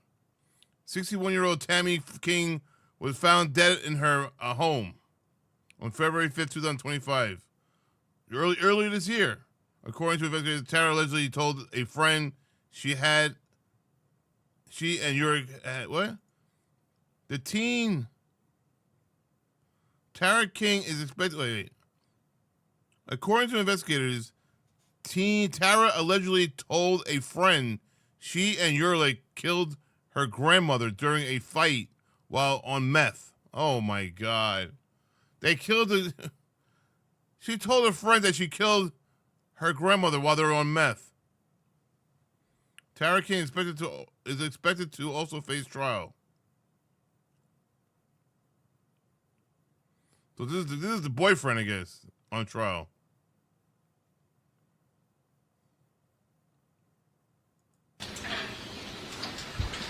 Let me see. I want to watch a little bit. Honestly, I'm not gonna lie. I do want to watch that other trial, with the one with the boyfriend beheading the murder trial. I don't know which one should we watch. The boyfriend beheading murder trial, or the teen lovers murder trial? Thank you, Your Honor. Good afternoon, Mr. Anderson. Will you please state and spell your name for the record? Damn. Nathan Anderson, Nathan Oh my God. Anderson. And Mr. Anderson, how old are you? 19. And if I asked you to give us a 2-sentence... And we got a donation from Jennifer Gilly for a $10 donation, Jennifer. Jennifer, thank you very much for your $10 dono. I appreciate that. You already know. Let's go. Donation. Let's go. I keep thinking about you and I can't get you out of my. I keep thinking about right foot up, left foot slide, left foot up, right foot slide. Basically, I'm saying either way we bout to slide. Hey, can't let this one slide. Hey. 2C slide, then I hit it double time. Then I get it. Thank you. Oh. No space over here. Tight squeeze. Got a tight squeeze over here. Jennifer Gilly, thank you very much for your $10 donation, Jennifer. Let's go. Run that shit. Let's go. Let's go. Rich, thank you for all you do. Can you play the leaf blower? Oh, you want the leaf blower? Oh. You want the leaf blower? Oh.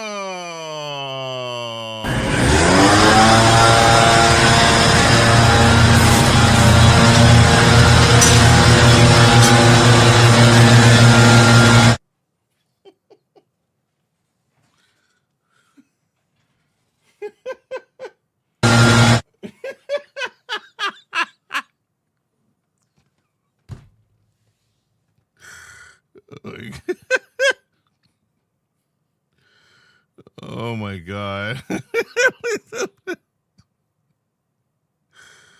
OMG. Wow. That's funny. Oh man, the leaf blower. Anyway, Jennifer Gilly, thank you very much.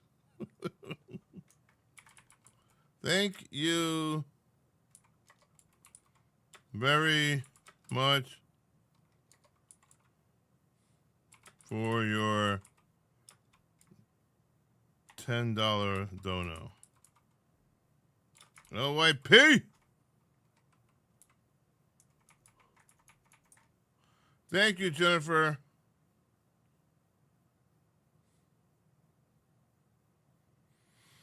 The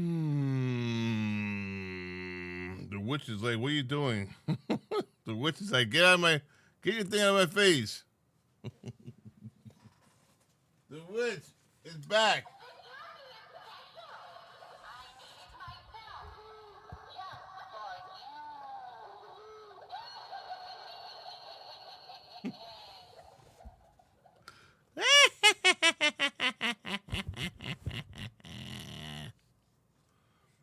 Thank you. All right. All right, back to the trial. Back. Why am I close? I don't guess I am. That's normal. That's normal.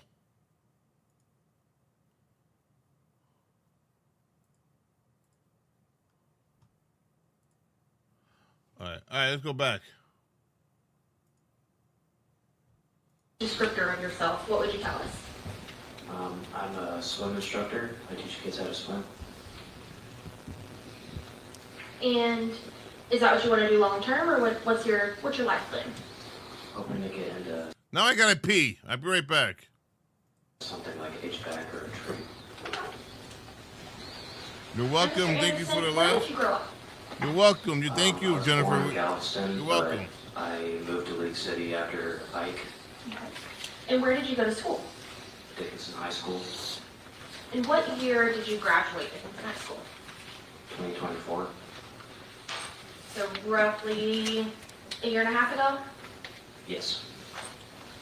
Now, do you know anyone by the name of Tara King or Uriah Urick? Yes. Which one? I know Tara King more. Okay. You say more. Does that mean you know Uriah a little bit? I think with what's transpired, this is probably my first run-in with Uriah. Okay. I know of him, but this is where I actually first spoke with him. Gotcha. And so let's start with Tara. When did you meet Tara? In my sophomore year of high school, we were kind of just acquaintances who knew each other through friend groups. Okay. So did y'all kind of run in the same circle? No, we just knew people that knew each other, and we ended up following each other on socials. So adjacent circles, is that fair? Yeah. Okay. And when you first met Tara, was she in a relationship with anybody? I'm not under the impression that she was. And tell me a little bit about what your impression of her was when you first met her. Well, I thought she was kind of a shy girl, but when I got to know her, she kind of opened up a little bit more. Okay. And did you and Tara develop a friendship or acquaintanceship? I wish you wouldn't say tell me and. what y'all's interactions were like. I'd say an acquaintanceship. We only talked very sparsely, but every interaction that we had was friendly. Okay. And did y'all predominantly talk in person or on social media? Social media. Okay. And what social media would that have been? Instagram. Okay. And then you said you knew of Uriah. How did you know of Uriah? I knew him that he was Tara's boyfriend later on throughout the year. Okay. That I knew Tara, and then I've seen him in the hallways a couple of times. Some people have talked about him before, maybe other friends. But Okay. So is it fair to say you knew who he was and what he looked like, but y'all didn't talk much? Yeah. Okay. Now, do you see the person, when we talk about Uriah, do you see that person in the courtroom? Yes. Could you please identify him by where he's seated and the item of clothing? He's wearing a gray button-up shirt, and he's on the left side of me. Your Honor, may the record reflect this witness has identified the defendant.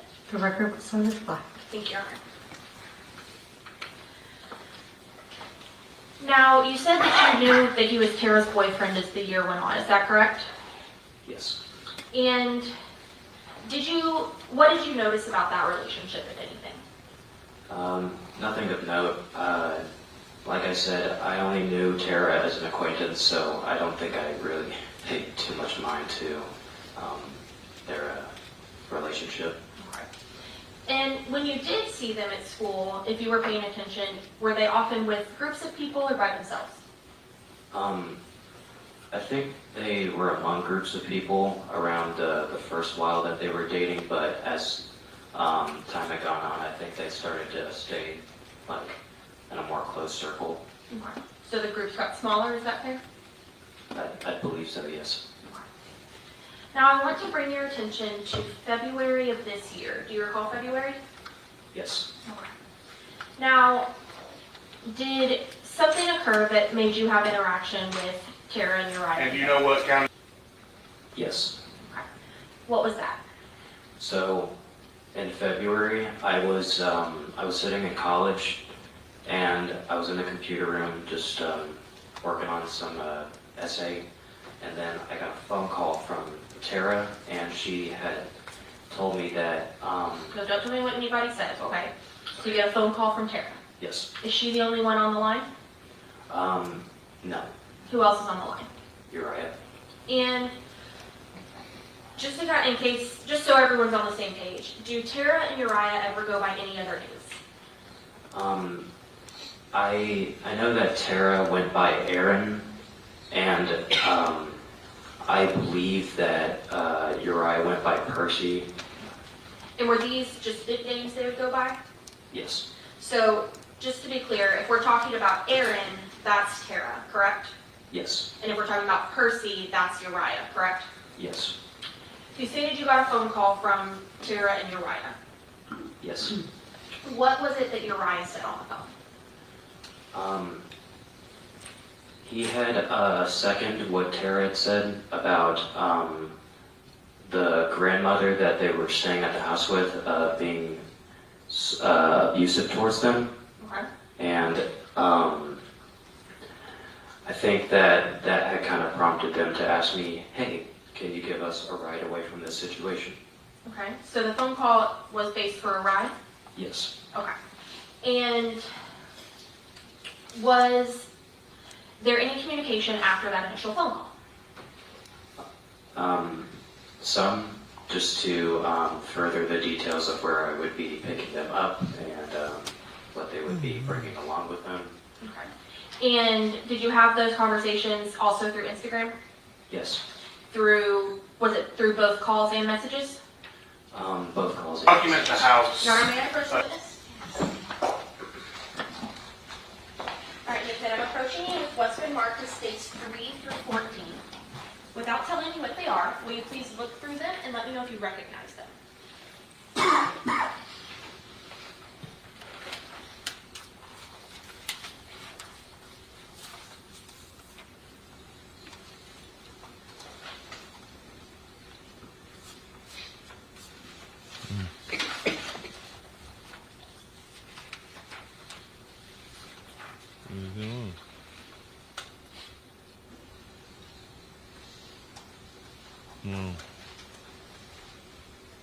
Crazy.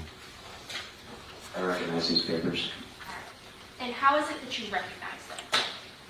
They're my messages and Tara's. They're your messages. And these are the same calls as well that you have with Tara and Uriah? Yes. And have they been changed or altered in any way other than the evidence sticker that's on them? No. Your Honor, state's going to move to omit states 3 through 14, tendering to opposing counsel for any objection.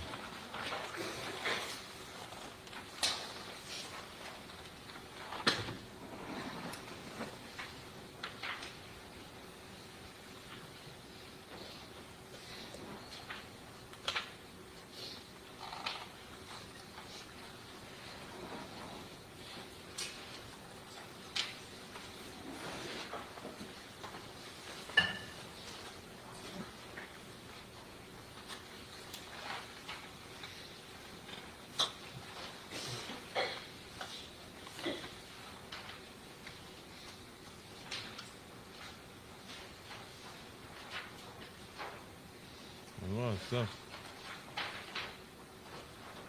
No objection, Judge. Hearing no objections, states 3 through 14 will be admitted. Thank you, Your Honor. And may the state publish? Yes, ma'am.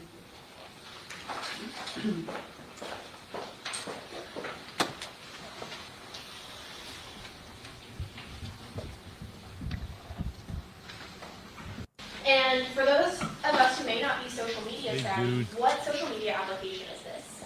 Instagram.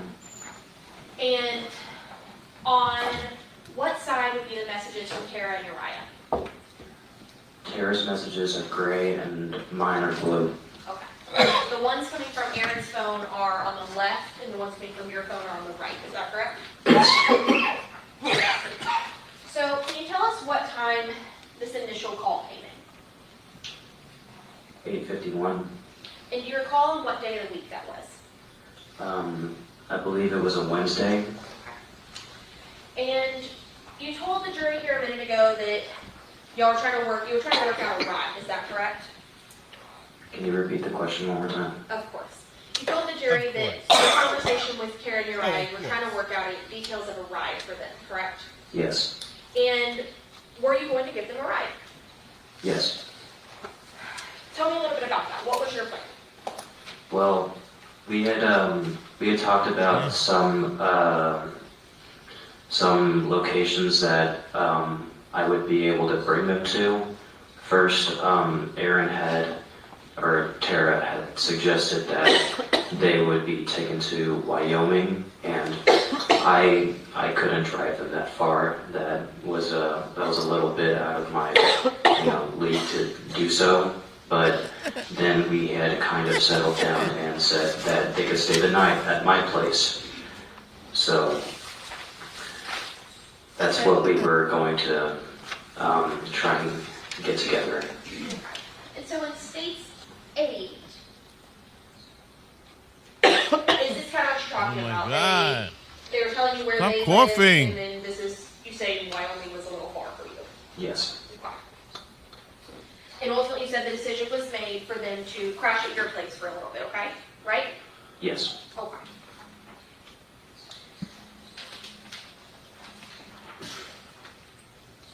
Now, ultimately,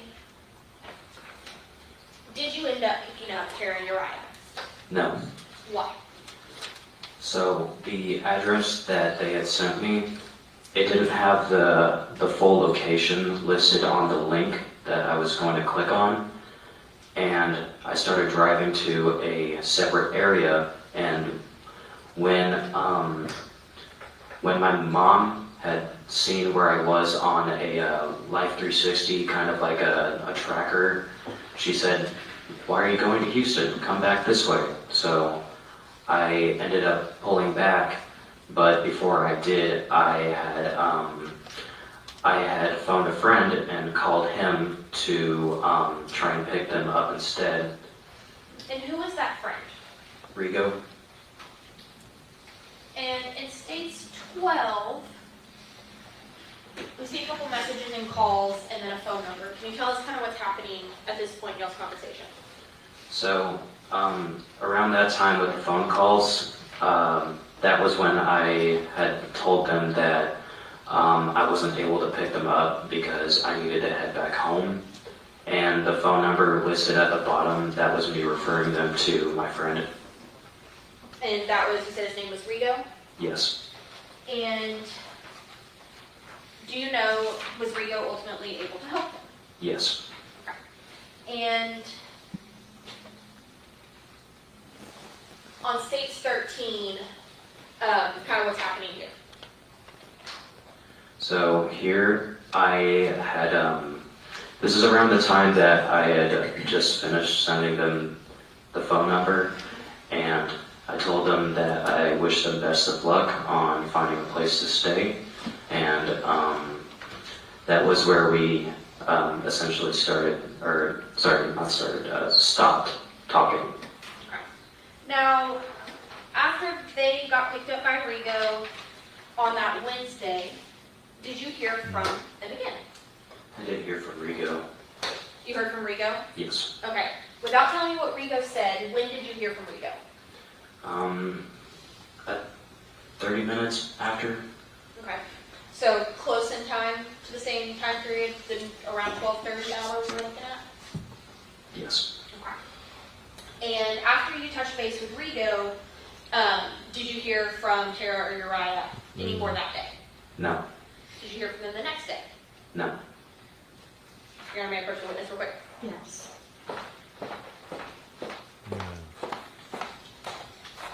I'm showing you what's been marked as states 14. You'll take a glance at it and see if you remember that message and when it was. Oh, yes, this was the day after. Okay, so you did hear from them the day after, is that correct? Yes.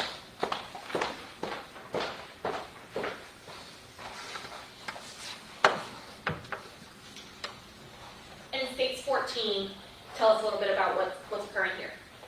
So, this was the day after Rigo had dropped them off, and I got asked about anybody else that I knew that I could refer them to take them further out of state, but I had nobody, and that was it. And we saw in that last message that they were offering something in exchange for the ride, is that correct? Yes. What was that? Money? Now, after those messages, did you hear from Tara or Uriah again? No. At that point, which I believe is Thursday, did you know if what they had told you was true or if anything else had happened or anything bad was happening? The only thing that I was aware of was that what they had told me, that the grandmother was being abusive towards them. Okay. And so, at any point after Thursday, did you come across or become aware of something else? 2 days after, so I'd say Friday, that's when there was a Facebook post, and that was saying that the grandmother was found dead in the home, and then that Tara and Uriah were suspects. Okay. And once you saw that, what did you do? I called the police. Okay. And when you called the police, did you tell them everything that you've testified here today? Yes. And did you also provide them those screenshots we just showed the jury? Yes. After you spoke to the police, did you further contact or have any communication with Tara or Uriah? No. No. I'll pass this witness, Your Honor. Mr. Ackman? Thank you. Sir, my name is Bill Agnew, and I represent Uriah, who's sitting here to my right. What was the nature you had of the relationship between Tara and her grandmother? I only really knew Tara on a acquaintance level, so I don't think that I knew much about her family affairs. Was that the first time you heard that her grandmother was abusive to her? Yes. Okay. You never heard it any other time other than that? No, sir. And y'all didn't talk about anything other than that? No. Okay. And your involvement or knowledge of Uriah was even more limited than that, correct? Yes. Okay. I'll pass the witness, Judge. Okay. Anything further? Nothing further? Thank you, sir. You may step down. That's So, it? ladies and gentlemen, we are now at the 5 o'clock hour. I'm going to go ahead and release you for the day. I thought he was going to be more talkative. All right, so guys, I'd like to remind you. the court, day one is over on this case. You probably have no idea what you're watching, but we're watching two trials. One involves a girl and a guy who killed the grandmother of the girl. The girl's name who killed the girl's name in this case is Tara King, and the guy's name is Uric, who's on trial now. No, I don't think the daughter is not on trial here, or the granddaughter is not on trial. All right, so that's one case we're watching and pay attention to, and the other case is called this one. Let me take the thing off. It's called Nevada versus Devin Michaels, the woman. And Devin Michaels is from Las Vegas, And the trial began last Tuesday afternoon of this week. She is charged with a second-degree murder and the death of her boyfriend, Jonathan Willett, who was found decapitated. So apparently she cut his head off. Michaels had previously withdrawn a guilty plea, insisting that she wasn't one of the one who carried out the beheading. So she's saying now that she didn't do it. Prosecutors say she admitted to attacking Willett with a wooden stick, but never confessed to the decapitation itself. If convicted, Michael faces life in prison. So she's saying that she didn't do it. So, you know? And someone did it. Someone did it. So I'm not sure this part we're going to watch right now, or wasn't there a different part we wanted to watch? Hold on.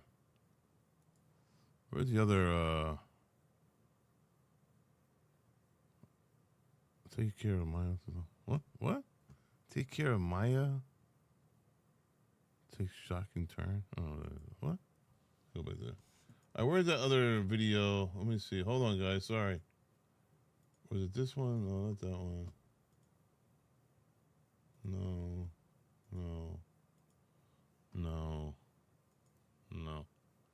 I guess it's this one. Day 1, part 2. Let me see. Assigned to I'm gonna play it. Police Academy, in charge of training all the new recruits that are coming into the department. They may need assistance. When I got there, fire was on scene. A few of my guys were on scene. They kind of established a crime scene. I met them outside. They gave me a quick brief and went in. Actually, we should watch. So at the time you arrived in this. We should watch the opening statements. Let me see. Is there an opening statement? Let me see.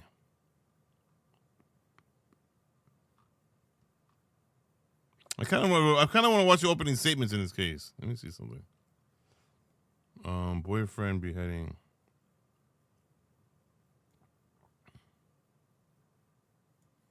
Day 1 part. Let me see if I can find. Day 1.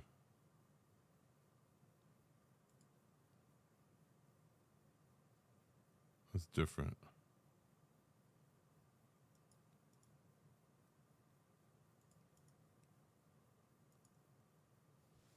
Part 1. Day 1, part 1. Day 1, part 2. Day 1, part 1.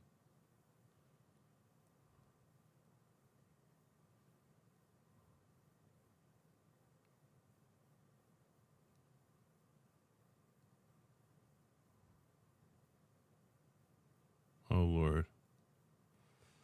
Where's the Where's day 1, part 1?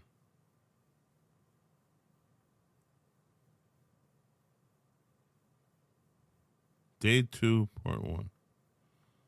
Where's day 1, part 1?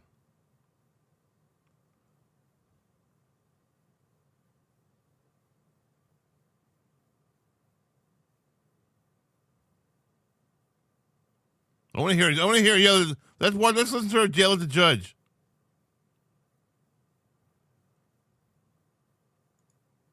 Vocal now. I don't know how to fix this. All right. It's just, this wouldn't be appropriate. I completely understand. Let's go to trial. A woman about to be sentenced for killing and decapitating the father of her children withdraws her guilty plea, saying she's innocent. Wow. News now this afternoon. Michaels, previously as a judge, was sent there. Now, prosecutors say Michaels killed 46-year-old Jonathan Willett inside a Henderson home 2 years ago. His family packed the courtroom to see Michaels head off to prison when prosecutors said her comments made it inappropriate to continue. It doesn't turn out the way they tell me it will. And it just gets worse and worse. And I don't know what to do anymore. Michaels agreed to now go to trial, which means she could face more or less prison time should a jury convict her. She will return to court later this month. Police say she threw Willett's head in the trash. Oh, Detectives my God. never found it. Never found it? They never found the head? They never found his head.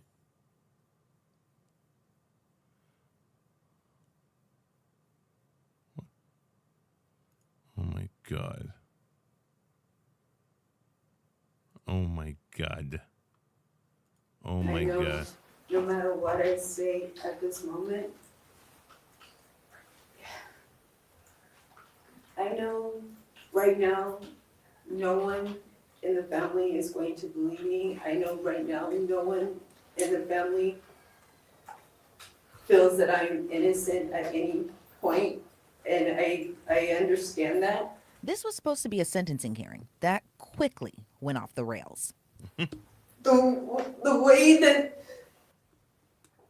they manipulated and altered and deleted things is wrong. They should not be able to do it, and they have. And for you to be able to look me in the eye knowing that the things are altered and... You pled guilty, man. Miss Michaels, you are not to address the state. You are to I'm not address me. addressing You are. the state. I You're addressing Mr. apologize. Giordano. You are going to address me. What do My you want me to apologies. say? What do you want to say to me? So why is the Las Vegas mom pleading with the judge and the prosecutors after getting a plea deal? Well, because she claims she wasn't the one who decapitated the father of her kids. But there's so many layers to this story, we're really just scratching the surface. Thanks for joining us on Law and Crime. I'm Elizabeth Milner. Devin Michaels initially agreed to plead guilty to murder, but then revoked her plea right as she was about to be sentenced. So maybe she can prove her innocence, because it looks like a jury will be deciding her fate. I truly believe that we were going to do the right thing, and it just didn't happen.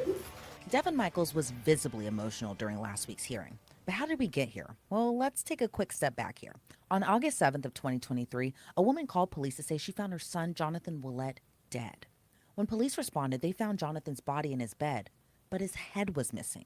There was something else near his body, too. Bottles of bleach and ammonia.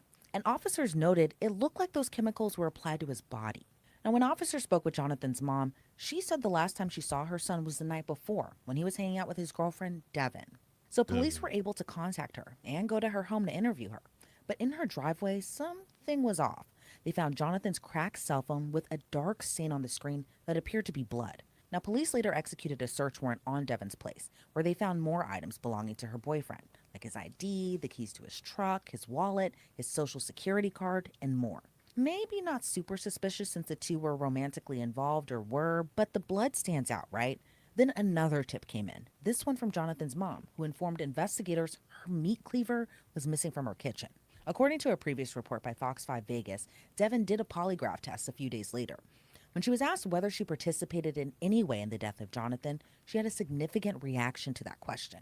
So what else did she have to say at the time? Well, she told investigators that she hit Jonathan with a wooden stick because she claimed he was abusive to her, and he allegedly tried to get her to perform a sex act on him.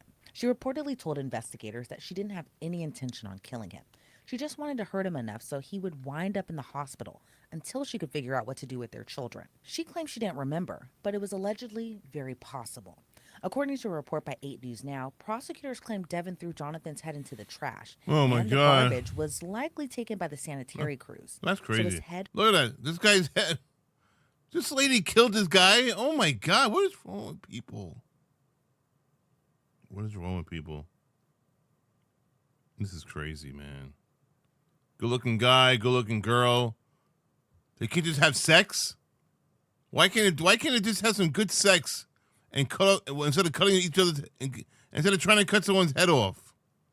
Just have sex, man. Jesus. Wow. What is going on? Was never recovered.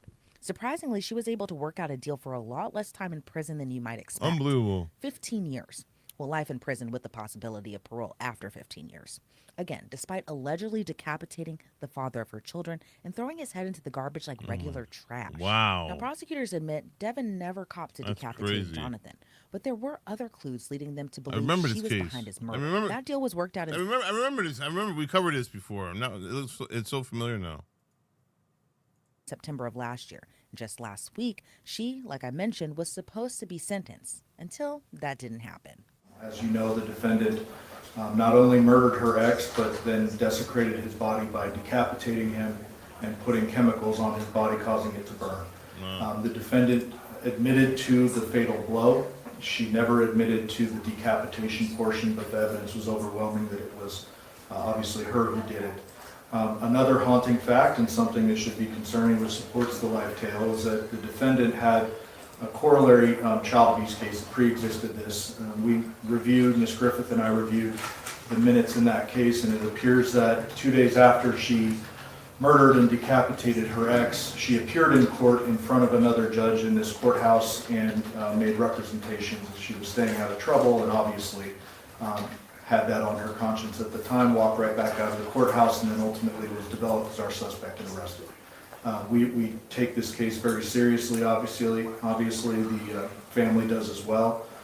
We believe the sentence reflects the gravity of the crime, so we will submit it. We do have some updates on CTS, which was wrong in the PSI. Correct. I calculated the credit at 455 days as of today. Okay, that sounds correct. Because I calculated it in regards to she was on probation when this offense occurred. She then got that sentence imposed. She was released on that sentence, so she started accumulating the credit on that day. And I have it at 455 days as of today. Yes, and we also... Ms. Michaels, what, if anything, would you like to say before I pronounce sentence against you?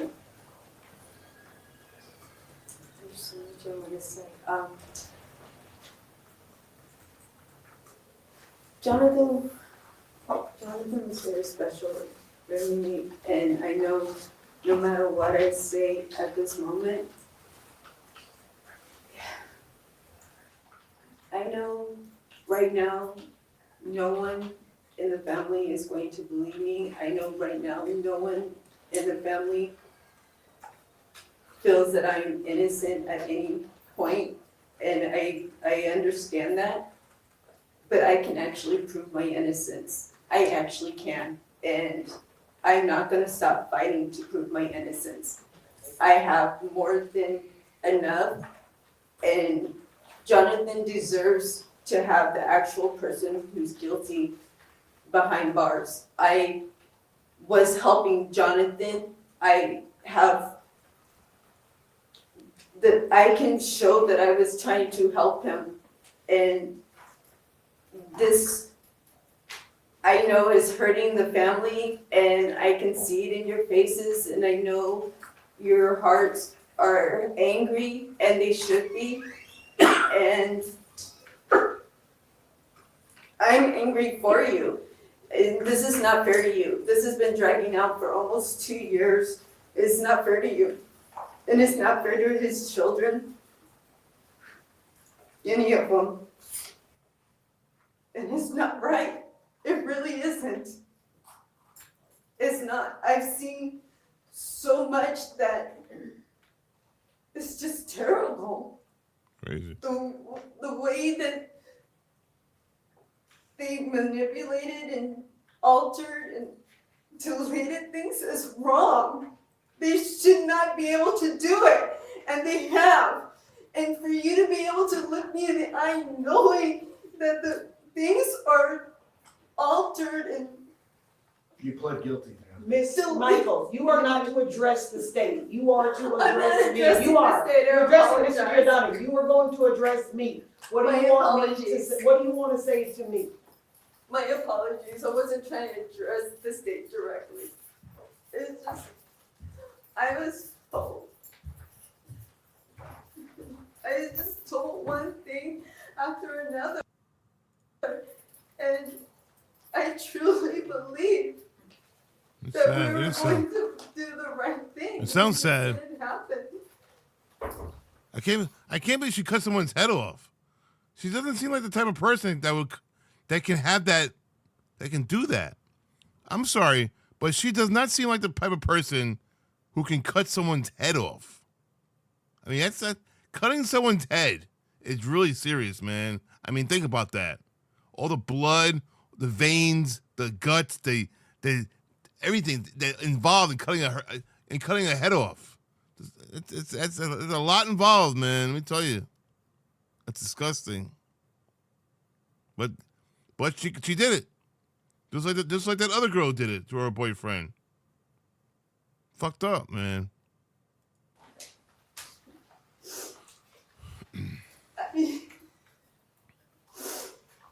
I am so sorry for all of this. I'm so sorry. But I didn't do this, and I didn't know this would end up like this. I It's really tough. didn't. Her life is ruined. And I will forever apologize to the family. But I don't know how to fix any of this anymore. I don't. You can't. I keep listening to what everyone tells me is the best thing to do. Just do this and it'll work out this way, and follow this advice and we'll do this. And I keep listening to the people because they keep saying this is the best advice. It doesn't turn out the way they tell me it will. And it just gets worse and worse. And I don't know what to do anymore. Judge, I'm not comfortable with this record. I'm willing to let her out of her plea if the court is inclined. I don't know how to fix this. All right. It's just, this wouldn't be appropriate. I completely understand. Let's go to trial. Mr. Giordani. All right. Ms. Michael, Judge Mr. Giordani says that he's willing to let you out of your plea and he's willing to try this case. And you understand that he's willing to try this case on an open murder. So a jury can convict you of a first-degree murder. Do you understand that? Or do you want to talk to Mr. Patrick about it? I don't want to talk to Mr. Patrick. He didn't listen to anything I said. Miss Michaels, I need you to understand what I'm saying to you and answer my question. Yes. Do you want to withdraw your plea and go to trial? Yes, please. All right. This plea is going to be withdrawn. Mr. Patrick, I need you to have some discussions with your client. Wow, this is crazy. Oh my God, I don't think I ever witnessed anything like this before. Have you guys seen something like this happen before, where she changed her mind from admitting to killing someone, and then going now she wants to say that she didn't do it, and she wasn't part of it. That's crazy. I don't know. That's interesting. Oh my God. Wow. OMG, bro. That's crazy. Wow. I've moved to withdraw at this time. This case needs to go back to the appointed counsel. Miss Michaels, hold on just 1 second. Miss Michaels. Why is she yelling? What's wrong with this? This lady needs to chill out. Chill out, lady. Come on. Let me hear what she's doing. All right. This plea is going to be withdrawn. Mr. Patrick, I need you to have some discussions with your client about. Your Honor, I've moved to withdraw at this time. Oh, the attorney is moving to withdraw at this time. So he don't want to be her attorney. This case needs to go back to the appointed counsel. Miss Michaels, hold on just 1 second. Miss Michaels, you need to conduct yourself like this is a courtroom. If you cannot do that, then they're going to remove you because I still have business to conduct. Yes. Do you understand? Mr. Patrick? Judge, respectfully, I move to withdraw and have this case sent back to Office of Appointed Counsel. Wow. I am not in a position to Crazy. accept appointment on this case should it go to trial at this time. Crazy. All right. All right, I'm going to have to reach out to the Office of Appointed Counsel and get her a lawyer that's going to be appointed with the understanding this case is 2 years old. This case is not going to sit stagnant and wait around for a trial. So I'm going to reach out to Ms. Bush myself and have a discussion with her in regards to the appointment of counsel, because this is not going to be, this case has been delayed extensively, and this case is not going to further be delayed so that there is no justice for everybody. Yes, sir. So a lot has changed in Wow. less than 10 minutes. Now Wow. Devin Michaels will go on trial, and the attorney she has, or now had, said that he's removing himself. But like you heard the judge say, God. she'll now go on trial for open murder, meaning it's possible a jury might find her guilty on first-degree murder, meaning the possibility she had of parole won't be there if she's found guilty. I'm joined now by criminal defense attorney Sky Lazaro. Sky, always great to see. It's a big difference. The big difference. You either go like seriously, bro. For me, I wouldn't give a shit if I kill somebody. I would say just take my life too. I don't want to go on parole. I don't want to get out in 50 years or never again, because if I kill somebody, you probably won't let me out for another 50 years. And by the time that 50 years goes, I'm already fucking 50 years old. I'll be dead by then. So just kill me now. Kill me now. I don't need to sit in jail for 50 years and die in jail. No. I'm done. Take my life. That's how I would be. You know, I got to ask, how often do you see a defendant revoke their plea right before they're about to be sentenced? You know, this is one of those things that happens. Oh, man. It is unfortunate, but I think we've all been there at some point in our career. I spent the first part of my career at the public defender's office here in Utah and Salt Lake City, and it happens. You get a deal worked out, and then your client gets up and says, "Hey, I want out." It's very difficult She's pretty, procedurally man. And from a legal standpoint. And she's a very pretty. Yeah, look at her. She was very attractive. This girl. Wow, Devin Michaels, very attractive woman. Standpoint to revoke a plea once you've entered into it. Well, and how come? How come that's the case? So when a person pleads guilty, they usually sign a plea form, and then the judge goes through what we call a plea colloquy. And one of the things that they ask them is your plea knowing and voluntarily given? Have you been threatened, coerced, or put under any sort of duress to enter this plea? Have any promises been made to you other than what's been contained in the plea agreement? That's right, Sean. Been made to you to make you enter this plea? Are you satisfied? They're both accused of decapitating someone. Yes. With the advice of your counsel. They go through all of those things, and then they tell them you can withdraw your plea, but it's really narrowly tailored, and it has to be withdrawn prior to being sentenced. And it usually revolves around, was it a knowing and voluntary plea? And this was litigated in this case. It sounds like, they filed motions on it, and the judge ruled against her just, I think, several days ago to revoke her plea in this case. Yeah, and it's interesting, the turn of events, plus just kind of Devin Michaels' very emotional reaction to everything, too, was pretty surprising. It's something, that part, I will say, you don't see too often. How you doing, Jenny? Ham sandwich? And I'm curious to know, Scott, yeah. Do you think that she was trying to buy herself a little more time, or do you think that she really believes that she's innocent despite what feels like overwhelming evidence against her? But I know we were talking a little offline about how she never copped to decapitating Jonathan. Right. So this plea agreement, when you're facing a murder charge, you're looking at the potential of life without parole. In Nevada, I think you have to do on a first-degree felony 20 years before you're even eligible for parole. So this plea agreement was really quite favorable to her. It was a stipulated sentence. It was second degree. Second-degree murder is a reckless mindset instead of an intentional killing. And I'm your host, Lama, and in the plea statement was that she delivered the final blow that killed him. Nothing to do with the decapitation. And the agreement was after 15 years, she's eligible for parole in this case. And do you think it's possible that there's some other alleged killer just out there kind of who might be responsible for the beheading, and she just was the one who had did the final blow? Or do you think it's possible that she might be kind of pulling the wool over everyone's head? Anything is possible. We're not privy to all the facts in the case. She made a lot of allegations that evidence had been tampered with. It sounds like that was addressed at a prior hearing, and both her former defense attorney and the state essentially told the court we didn't find any evidence of that. And then she just sort of melted down in this case. I think, sure, there is a possibility. It does sound like most of the evidence, at least from what we've heard, points to her. And she did stand there, during her plea hearing and say, yes, I did it. I plead guilty to delivering the final blow.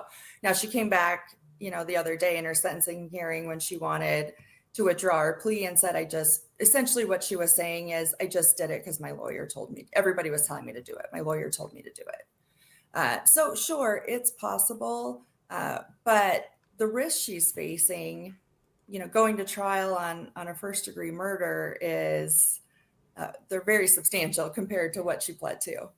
Exactly. It's the possibility of 15 years and you could be out, or now it's possibility you Right. won't even get that possibility of parole. And Yeah. I don't know her. I just want to add, I don't know her at all. But I watched the sentencing hearing, and just having done this for so long and looking at just the way she conducted herself, if I'm the next attorney on this case, I'm probably going to get some sort of psychological evaluation to determine, whether or not she's capable to go forward.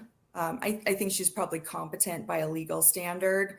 But if there's something else going on, because you're going to probably want to be aware of that, as you move forward in this case.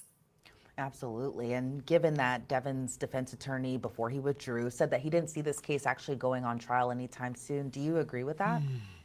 I do. Murder cases take a long time to get to trial. I mean, we've watched, there's a bunch that we've watched in the media that have covered just this past year. These cases take a couple years. And so now you're talking about bringing on a new attorney. She's making allegations that things have been altered or evidence has been tampered with, that she has additional evidence. So there's probably going to have to be additional investigation that the defense team is going to have to do. Plus, you just have to balance that against a court docket.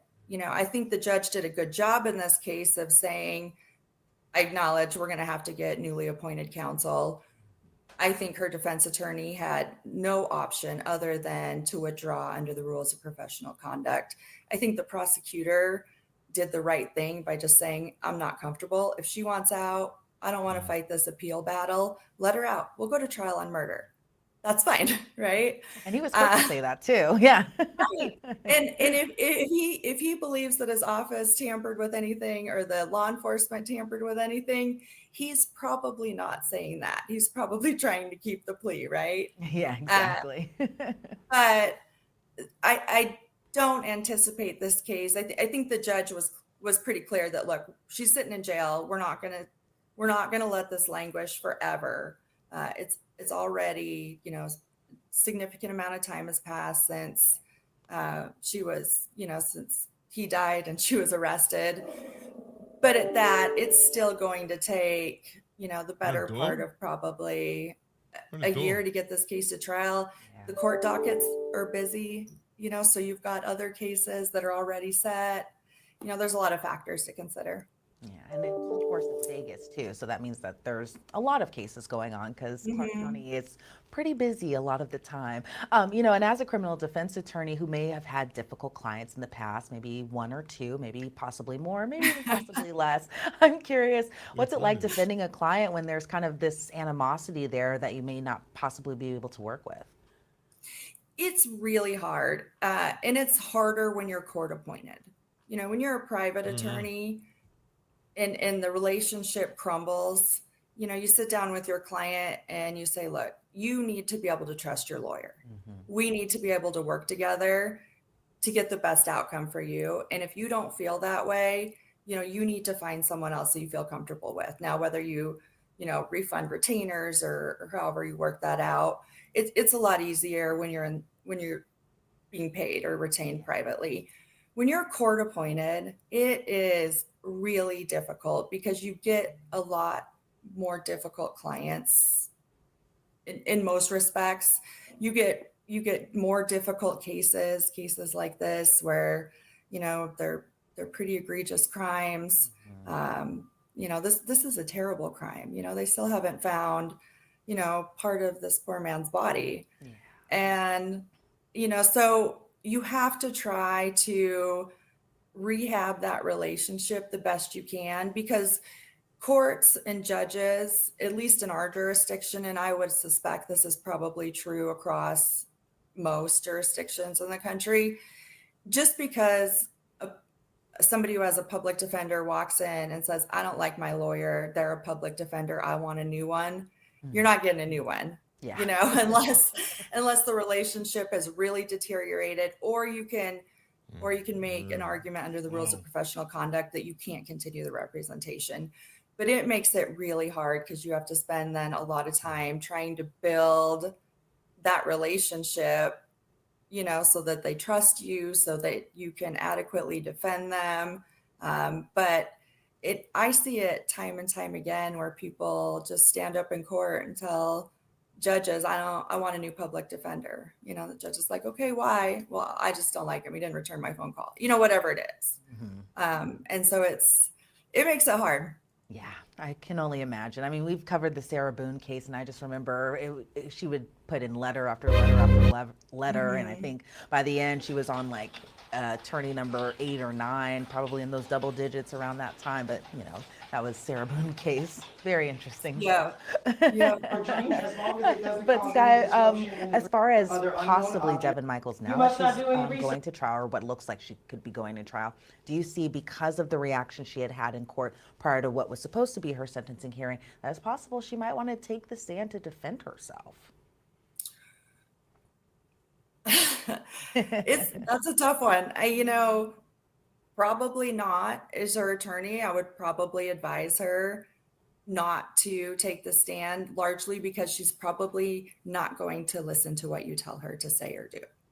And, not that attorneys tell their clients what to say, but you help them. This is how you answer a question. This is, how, tell the truth, but this, there's rules. Right. She's not going to be able to do that. She's going to get up there and say whatever it is that she wants to say, I would suspect, and it's not going to go well for her. Jurors are not going to be sympathetic. It's going to make her look crazy. Grab them up, like she did it. Seize them pursuant to the So, but that being right. That being said, there are several decisions that clients alone get to make. One of them is whether or not to enter a plea. Another one is whether or not they want to testify on their own behalf. They have a constitutional right to do so. And if they choose not to, it can't be held against them. And as an attorney, you try the best to counsel them about what you think is best for the case. But in the end, it gets to be their decision. I have tried cases where I have begged my clients not to get on the stand, and they were determined, and it ended exactly the way you expect it to. Guilty. I know. I'm always thinking back to when the defendants get on the stand. Sometimes it does work in their favor. Other times, and more often than not, it really doesn't help at all. But we'll see in this case, I guess. Right. Sky Lazar, I want to thank you so much for your time and your insight into this. Before we sign you off, though, where do you think everything goes from here? I think the first thing that needs to be happening is she needs to get reappointed counsel. So they're going to have to, I'm sure they have a commission or a committee that does that. And then they're going to have to get up to speed. She said, I think the judge said a status hearing for July 31st. I think they're probably hopeful that they at least know where they're going in terms of appointing someone to represent her. This is also a murder case, so you have to have someone who's qualified to do and experienced enough to do murder cases. And then, they're going to have to get up to speed and probably litigate this case. I think we're going to see a lot of pretrial litigation in this case. There was some mention about her statement that she was in maybe a psychological state when she talked to the police. So, I could see some litigation to suppress Juicy J, nice for you to the show up, admissions Juicy that J. she made to police at the stream is time. over. So I think, Too late. First things first, we have to get a lawyer and give them, time to get discovery and get through the case. Right. It all happens. All right, guys. That's it, man. Tomorrow, I won't be here tomorrow. Maybe I will. I don't know. I don't think I'm streaming tomorrow, guys, because I need a day off. So I might, unless something happens tomorrow, unless something crazy happens tomorrow in the news, I won't be live streaming. So for me to live stream tomorrow, I would have something happen, something new and crazy would have to happen. If not, I'm probably just gonna go play a game tomorrow night. Maybe I'll play Truck Sim or something. I don't know. But I'm going to bed, guys. Thanks for watching. Thanks for your donations from Jennifer Gilly. Thank you, Jennifer, for your $10 donation. Let me start with Jim Collington with your gifted membership. Thank you, Jim. MANAMALREACTS gifted membership. Dennis, thank you for your gifted membership. Dennis, I appreciate you. Jim Collington again for your membership for a gift. And Manimal again, another gift. And Jennifer Gilly, $10 donation.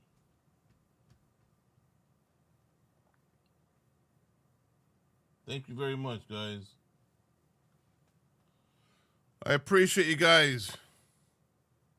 I'll see you guys tomorrow. Well, or I may live stream tomorrow. So if I live stream, I'll see you tomorrow. Maybe I'll live stream Call of Duty or something like that, or Battlefield. I don't care. I just want to have some fun.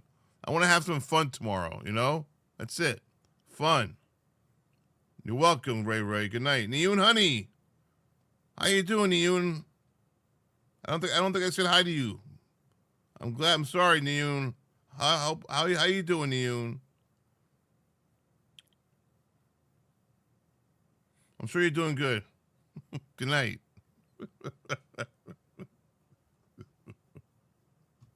So, guys, we have 2 trials.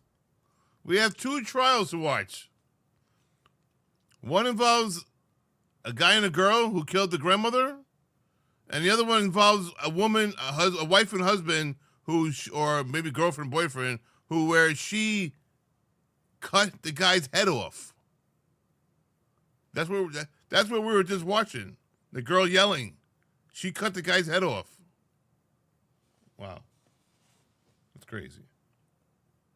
Crazy. So I don't know. We'll see which one. I want to try my best to do both. So let's see how that works. We can do best scenes of the day or something like that. I guess best court scenes of the day for this trial and for that trial. I guess I don't know. We can't watch every single load. We're not going to be able to watch everything, but we can watch most of it. I think. I hope. All good, Rich. Thank you. You're welcome, Rich. I am really loving your hair. You really? You're loving my hair? Thank you. I haven't really. I don't do too much to my hair, but thank you for the compliment. Appreciate it. Bye. Wonder It Matters. Good night. Wonder It Matters. 2 a.m. bedtime. Hydrate before you take your medicine. Peace and love. And I hope all your chatters are feeling good and feeling better. Be well and be happy. I'll do my best. Wonder It Matters. Everybody, I'll see you tomorrow night on a trucking sim or a car game or whatever, or I'll see you Friday. Bye-bye. Good night.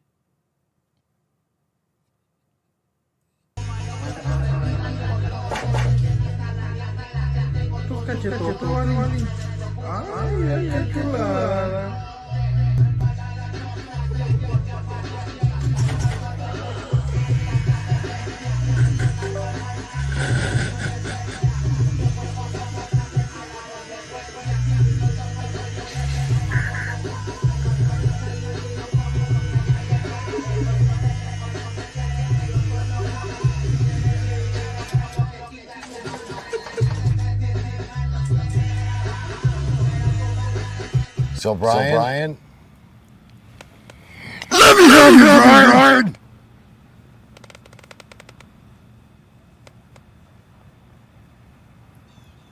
what did you do? You're living it every night, aren't you, boy? Turn yourself in, Brian.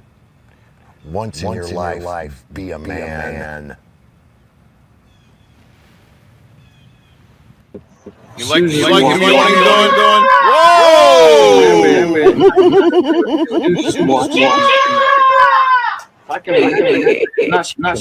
She was just watching. Remember, not she was doing that. I was just saying she was talking. Got it. But she was mainly watching pop. All right, guys. Good night. Thank you for watching once again, guys. She was young. She was beautiful. Have a good Thursday. She was chasing her dreams. She was excited. She was hopeful. Yeah, the meth barber. She was in love. Dr. Eve, good night. She wanted a partner. She wanted support. She wanted to be cherished. She trusted him. She was anxious. She was overwhelmed. She took responsibility. She was scared. She was manipulated. She was abused. She didn't deserve this ending. She didn't deserve the abuse. I will say her name. I will share her story. I will spread awareness. And I will use my voice because hers was silenced.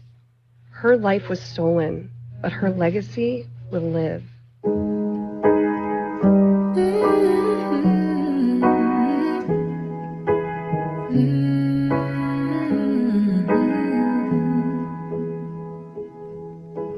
Yelling at the sky, screaming at the world. Baby, why'd you go away? I'm still your girl.